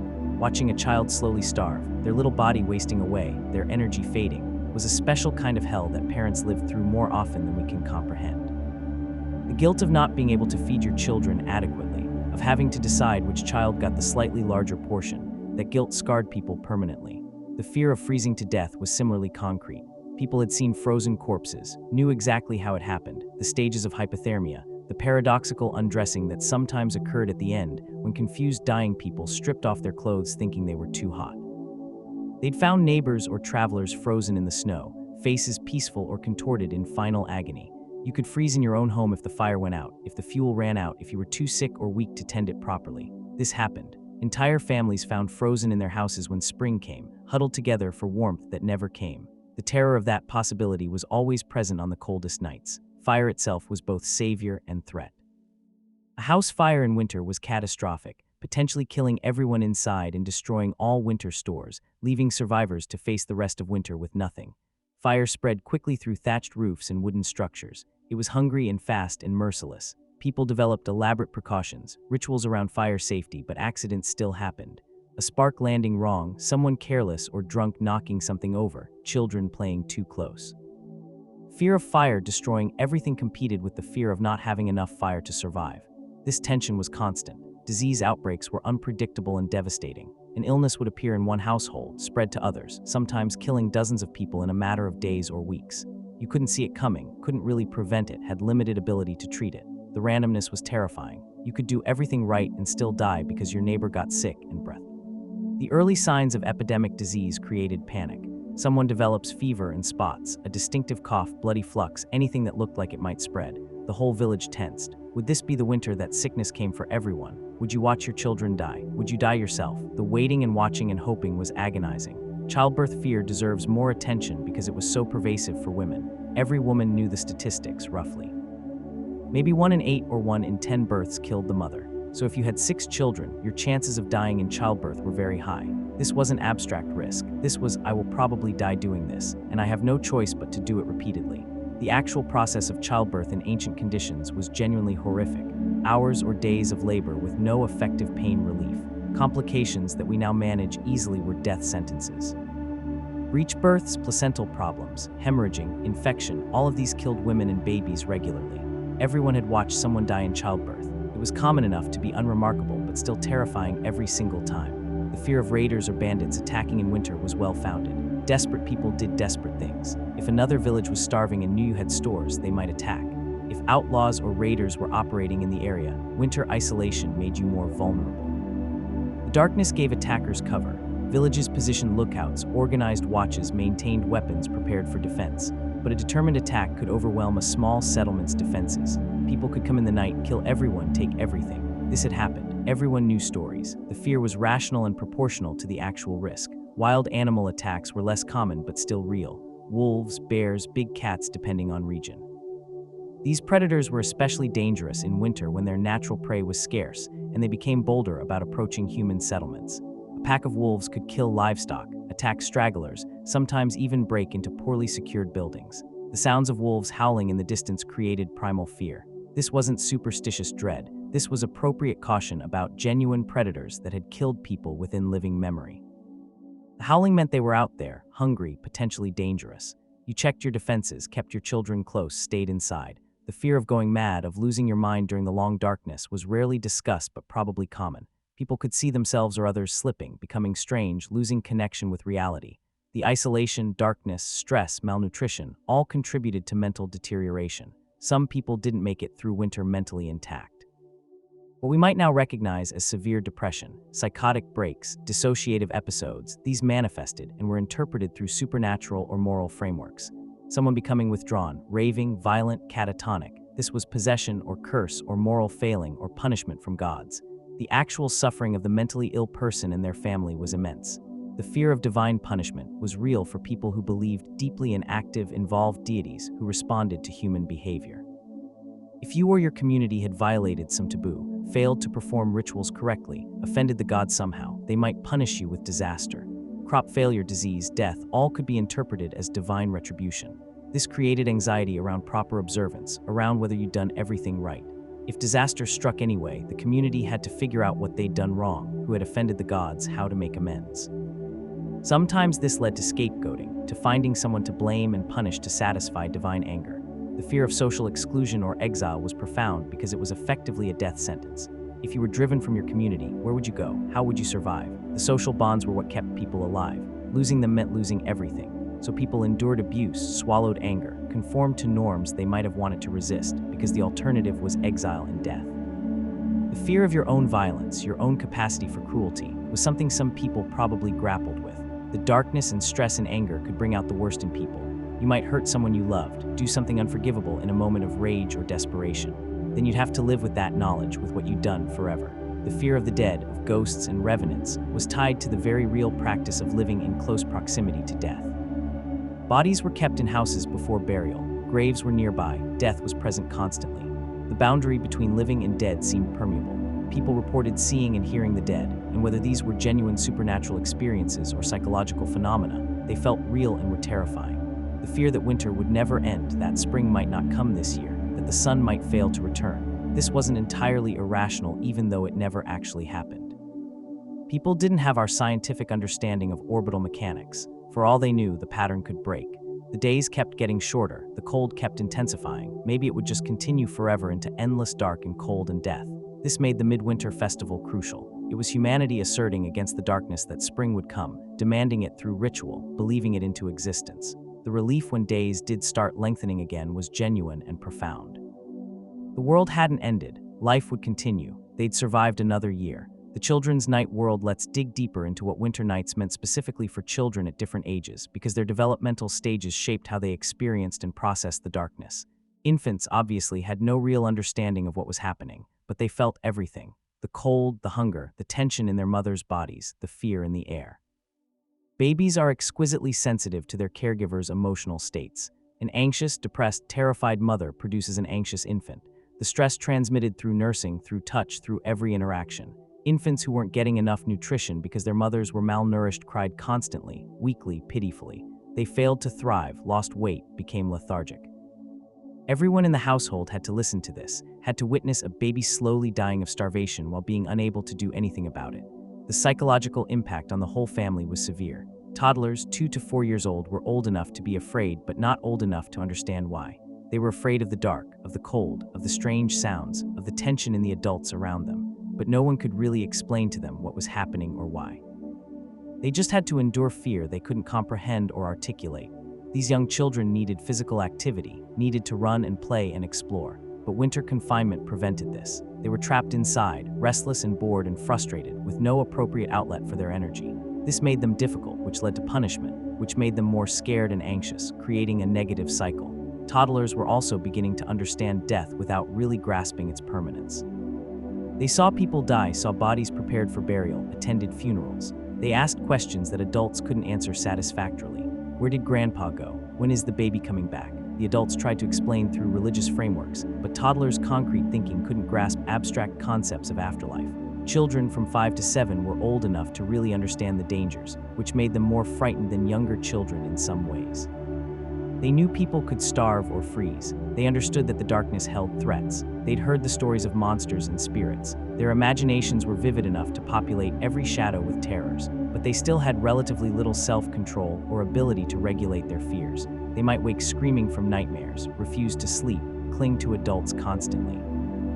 They needed reassurance but weren't always given it because adults were dealing with their own stress and had limited patience for children's fears that seemed less important than immediate survival concerns. These children were expected to start contributing to household work, which gave them some sense of purpose and control, but was also pressure they weren't necessarily ready for. Learning to spin or card wool, helping with food preparation, watching younger siblings, these tasks were real responsibilities. Failing at them brought punishment and shame. Children from 8 to 12 were perhaps most acutely aware of everything happening around them while having the least power to affect it. They understood the food situation, the dangers, the social tensions. They noticed which adults were fighting, who was sick, how thin everyone was getting, but they couldn't do anything about any of it except try to stay out of the way and do their assigned work. This age group probably developed anxiety disorders at high rates, though obviously there was no diagnosis or treatment. The constant awareness of danger combined with powerlessness creates learned helplessness and chronic anxiety. Some children became withdrawn, depressed, hyper-vigilant. Others became aggressive, acting out their fear and frustration. They were also beginning to understand their own futures, to realize that this was what life would be, winter after winter after winter until they died. For some children, this realization was devastating. There was no escape, no hope for something better. This was existence, suffering and endurance with occasional breaks for less intense suffering. Teenagers had the worst of it in many ways. They had adult awareness and capacity for suffering but limited adult autonomy or control. They were expected to work like adults but treated as children in terms of authority and decision-making. Their bodies were changing, hormones flooding, sexual awakening happening, all of this in an environment of enforced proximity with no privacy and strict sexual norms. Teenage boys chafed especially hard against confinement and authority. They had energy and aggression with nowhere to direct it. They wanted to prove themselves as men but had limited opportunities. This led to recklessness, to taking unnecessary risks, to fighting with each other and sometimes with adults. Some of this was allowed, even encouraged as preparation for warrior roles, but too much could get you seriously hurt or killed. Teenage girls faced the terrifying prospect of marriage and childbearing looming. Many were married by 14 or 15, pregnant shortly after. They'd watched women die in childbirth, knew it could be them, faced this with whatever courage or resignation they could muster. Some girls were excited about marriage, seeing it as adult status and escape from parental authority. Others were terrified and had no way to refuse. The friendships between adolescents were intense and important, providing some relief from family tensions and adult supervision. Best friends who confided in each other, supported each other, sometimes formed bonds that lasted for life. These relationships might have been the only place teenagers could be truly themselves without performing for adults. But adolescent friendships were also volatile, full of drama and betrayals and shifting alliances. In the pressure cooker of winter confinement, these dramas intensified. Feuds between teenagers could become violent. Former best friends could become bitter enemies. The emotional intensity was extreme with nowhere for it to dissipate. Children across all ages were being trained through winter night experiences for the adults they would become. They were learning endurance, acceptance of suffering, social conformity, emotional regulation, all the skills needed to survive in this harsh world. The training was brutal but effective. Most children who survived to adulthood were tough, resilient, capable of enduring things that would break people raised in easier circumstances. But the cost was high. Childhood trauma, though not recognized as such, was universal. Every child carried scars from what they'd witnessed and experienced. These scars shaped personality, relationships, parenting styles, everything. The trauma passed down through generations, each child being raised by traumatized adults, becoming traumatized themselves, raising the next generation. Some children were naturally resilient, seemed to bounce back from hardship relatively intact. Others were more sensitive, more damaged by what they experienced. The resilient ones survived better, but sometimes at the cost of emotional depth or connection. The sensitive ones suffered more, but sometimes developed richer inner lives and deeper empathy. Children who lost parents during winter faced especially difficult situations. Orphans might be taken in by relatives, but they'd always be lower status than the biological children of the household. They'd get less food, harsher treatment, fewer opportunities. Some orphans found adoptive families that genuinely cared for them. Others were essentially slaves in all but name. The few children who seemed to thrive despite everything, who maintained joy and curiosity and hope, were remarkable. They were probably blessed with good temperaments, supportive families, and luck, but they also represented human resilience at its finest. The capacity to find light in darkness, to maintain humanity in inhumane conditions, to believe in the possibility of better things despite all evidence to the contrary. Madness in the dark, we need to talk more explicitly about mental illness and psychological breakdown in winter, because these were significant phenomena that shaped community dynamics and individual suffering in profound ways. Severe depression was probably endemic during winter, though it wasn't understood as a medical condition. What we now recognize as major depressive disorder manifested as melancholia, possession by dark spirits, moral weakness, or just normal winter misery taken to an extreme. People became unable to function, lost interest in everything, sometimes stopped eating or caring for themselves. The community response varied. Some families cared for depressed members with compassion, understanding that something was wrong even if they didn't know what. Others became impatient, angry at the person for not just trying harder, for being a burden. The depressed person might be viewed as lazy, selfish, cursed, or weak. Some people killed themselves. Depression combined with endless winter darkness and no hope for improvement pushed people past their breaking point. Methods varied, but hanging was probably most common. Sometimes these deaths were covered up or explained as accidents to avoid the stigma and religious consequences of suicide. Guilt and shame that survivors felt after a suicide was intense. What had they missed? What could they have done differently? But also sometimes relief that the difficult person was gone, that their suffering had ended, that the family had one less mouth to feed. These contradictory emotions were difficult to process. Psychotic breaks happened too. People would start hearing voices, seeing things that weren't there, believing impossible things, behaving erratically or violently. This was terrifying for everyone involved. The person experiencing psychosis was trapped in a nightmare reality. Their family and community didn't know how to help and were often afraid of them. Treatment for psychosis was based on whatever explanatory framework the culture had. Demonic possession required exorcism, so priests or shamans would perform rituals to drive out the demon. Curse required identifying the cursor and breaking the spell. Divine punishment required making amends to the angry deity. None of this actually treated the underlying mental illness, though sometimes the rituals provided psychological comfort. Violent psychotic episodes created genuine danger. Someone having a psychotic break might attack others, destroy property, hurt themselves. The community had to respond, usually by physically restraining the person, sometimes by confining them somewhere secure until the episode passed or they died. The methods were brutal but seen as necessary for everyone's safety. Some people cycled between psychotic and lucid states. During lucid periods, they might be normal, functional, even insightful. Then the psychosis would return and they'd be gone again, lost in delusion. Living with this, either as the afflicted person or as their family, was exhausting and heartbreaking. Anxiety disorders manifested as excessive fear, inability to function, physical symptoms like racing heart and difficulty breathing. These were often interpreted as cowardice or weakness rather than illness. People suffering from severe anxiety were pressured to just overcome it, to be stronger, to stop being so afraid.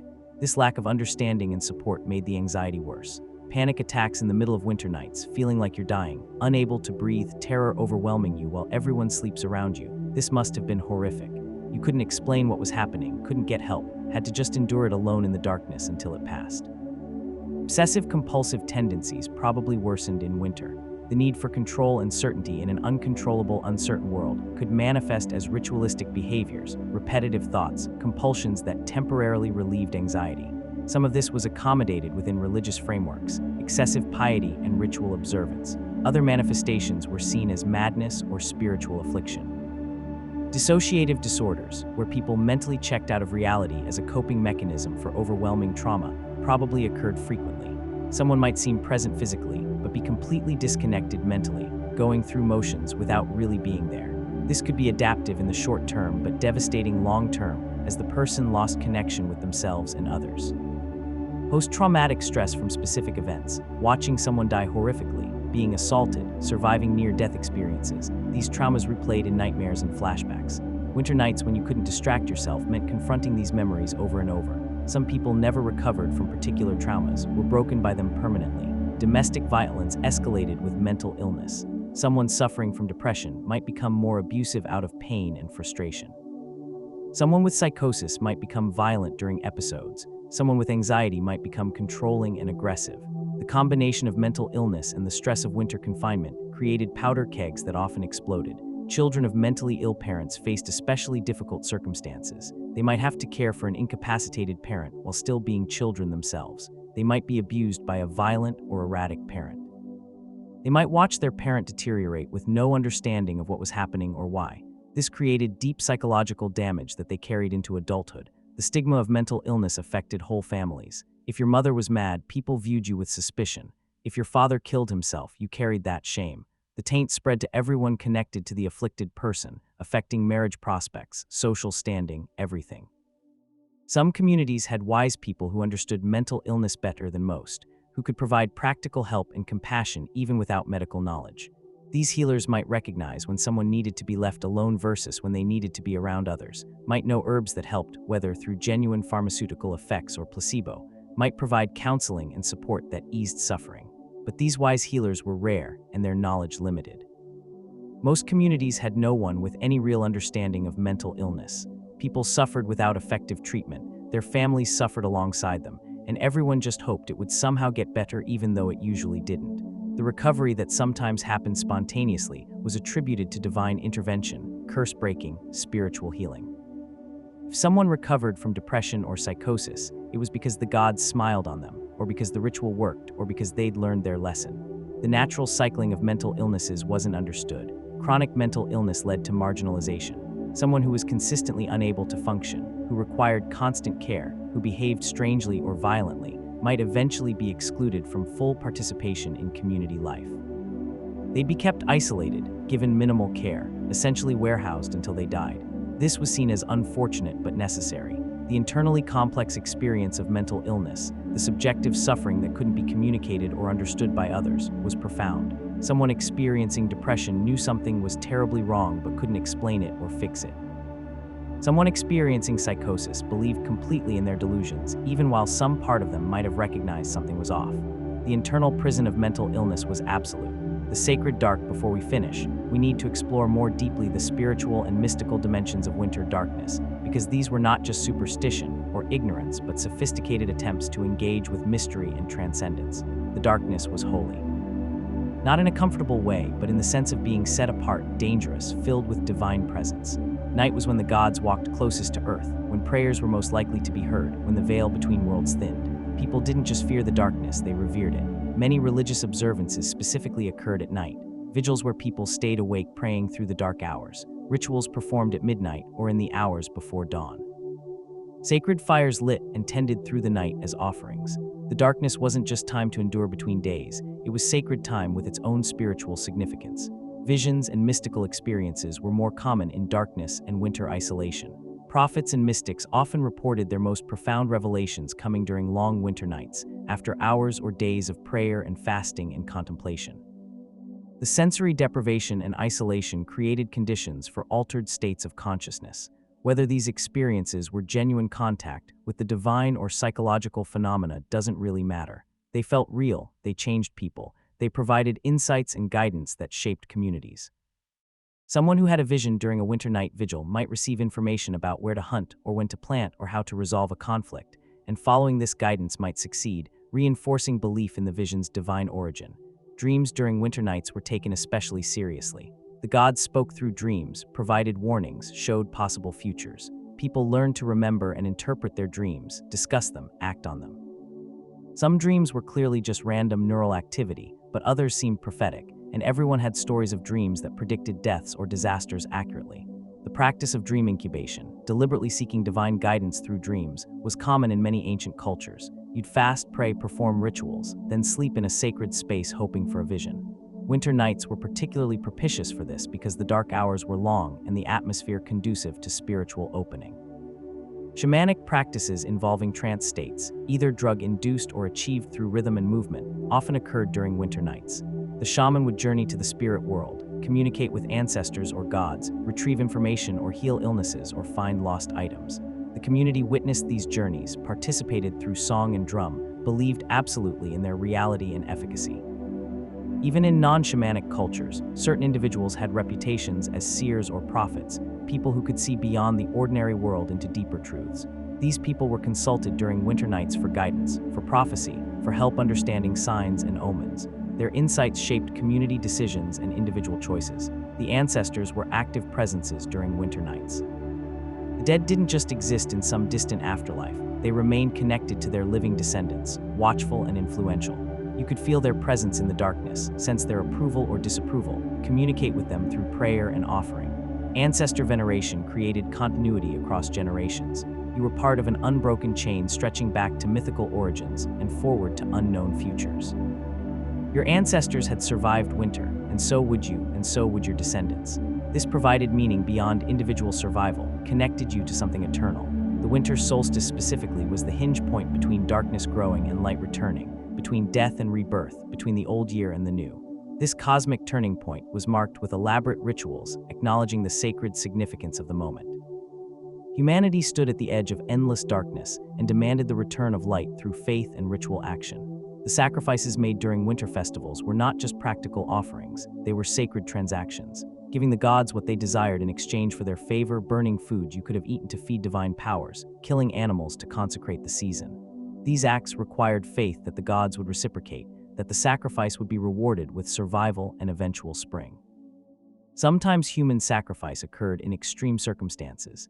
If the winter was terrible enough, if people were dying despite all efforts, the community might decide a human offering was required to appease the gods. This was rare and controversial even in cultures that practiced it, but it happened. The volunteer or victim was given special status, their death meaningful and honored, their sacrifice supposedly saving everyone else. The sacred feminine had particular power during winter darkness. Goddesses of winter, death, the underworld, and eventual rebirth were honored. The darkness itself was sometimes conceived as feminine, as the womb from which light would eventually emerge. Women's roles in ritual and religion sometimes increased during winter when their connection to birth and life giving was most needed symbolically.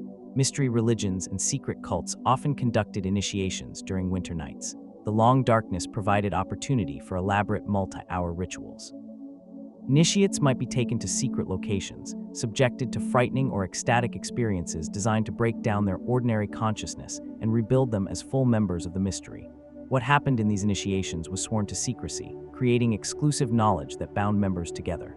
The mystical understanding of darkness as necessary, as the ground from which light emerges, as holy in itself rather than just the absence of light, this was profound theology. Light needs darkness to exist and be recognized. Life needs death. Creation needs destruction. The eternal cycling between opposites, each giving rise to its complement. This understanding of cosmic balance emerged from contemplating winter darkness. Prayer during winter nights took on different qualities than daytime prayer. In darkness, the normal world fell away. You couldn't see distractions, couldn't busy yourself with tasks. Prayer became more focused, more intense, more of a genuine reaching toward the divine. Hours of prayer in darkness could induce trance states, feelings of communion with God or gods, mystical experiences of union. Silence was sacred too. The deep quiet of winter nights, snow muffling all sound, everyone settled into stillness. This silence was its own form of prayer. Not just absence of sound, but presence of something else, something numinous and holy. People learned to sit in this silence, to listen to it, to find in it a kind of peace despite all the surrounding hardship. The sounds that broke the silence, prayer chants, sacred songs, ritual words spoken into darkness, these became especially powerful through their contrast with silence. Sound carved shapes in the darkness, created sacred space, changed the spiritual atmosphere. The human voice raised in prayer or song was a light in darkness, a defiance of chaos, an assertion of order and meaning. The final dawn. So now we've really come to the end of this long journey through ancient winter nights. Thousands and thousands of words exploring darkness and cold and fear and survival and humanity. Let me gather the final threads. What I hope you take from all of this is not just historical knowledge, though that has value. I hope you feel something, some connection across the gulf of time to those people huddled in the darkness. Some recognition that they were like you, that you are like them, that fundamental human experiences transcend the massive technological and cultural differences. They loved as you love, they feared as you fear, they hoped and dreamed and wondered and suffered. Their inner lives were as rich and complex as yours, even if expressed differently, structured by different beliefs and assumptions. They were not simple, they were fully human. The suffering they endured was real and vast. Don't romanticize it. Don't think, oh, how meaningful, how connected to nature, how authentic. It was brutal, and most of them would have chosen easier circumstances if offered. The virtue they developed through hardship was purchased at terrible cost, but neither dismiss them as primitive or ignorant. They were sophisticated in ways we've lost. Their knowledge of the natural world, their social and psychological skills, their spiritual depth, their capacity for endurance, all of these were highly developed. In many ways, they were more capable than we are, better suited to actual survival, more resilient and adaptable. We've gained much through technological progress. Life is easier, longer, less painful. Most of us will never experience the kind of suffering our ancestors endured routinely. This is good, this is progress. Don't feel guilty for having it easier, but recognize what we've lost too: the depth of community born from absolute interdependence, the connection to natural cycles, the ability to be present in darkness and silence, the skills of attention and memory, the acceptance of mortality and suffering as part of existence. These losses have costs we're still calculating. The solution isn't to go backwards, to try to recreate ancient conditions. That's neither possible nor desirable. The solution is to move forward mindfully, carrying forward what was valuable from ancestral ways while building something new that works for our circumstances. We can reclaim darkness sometimes without losing the benefits of light. We can build community without requiring the desperation that forced ancient communities together. We can develop spiritual depth without the framework of literal belief in spirits. We can tell stories and maintain oral traditions while also having writing and recording. We can find the middle path. The respect we owe our ancestors is not just sentimental, it's practical. They solved real problems, developed real wisdom, created cultures that worked well enough to survive. We can learn from them, adapt their solutions, honor their achievements while also recognizing their limitations. Every time you gather with people to share stories, you're continuing their tradition. Every time you sit in darkness and stillness, you're touching what they touched. Every time you endure difficulty with grace, you're drawing on their strength. Every time you create meaning from suffering, you're doing what they did. The connection is real. As this long script finally ends, as you perhaps drift towards sleep or wake from it, carry with you this image: a fire burning in darkness, a circle of faces illuminated by its light, a voice telling an old story, children listening with wide eyes, adults nodding because they've heard it before but it still matters, the darkness pressing close but held at bay by human presence and connection and will. This is who we are. This is what we do. From the first humans who tamed fire and told stories around it, through all the generations of winter nights, to you now listening to this story about stories, the pattern continues. The fire still burns, the stories are still told, the darkness still surrounds us, but we face it together, we make meaning from it, we survive it and sometimes even transcend it. Thank you for your attention through this marathon. Thank you for caring enough about those ancient people to spend hours learning about their lives. Thank you for being part of the long human story that stretches back into the darkness and forward into an unknown future. Sleep now if you're sleepy. Wake if you're waking. Know that you're connected to something vast and old and ongoing. Know that your ancestors survived so you could be here. Know that whatever darkness you face, you carry their strength and resilience. The night ends. The light returns. Spring comes. It always does. Until it doesn't, and that will be the end of the human story. But not tonight, not for a long time yet. We endure. Good night.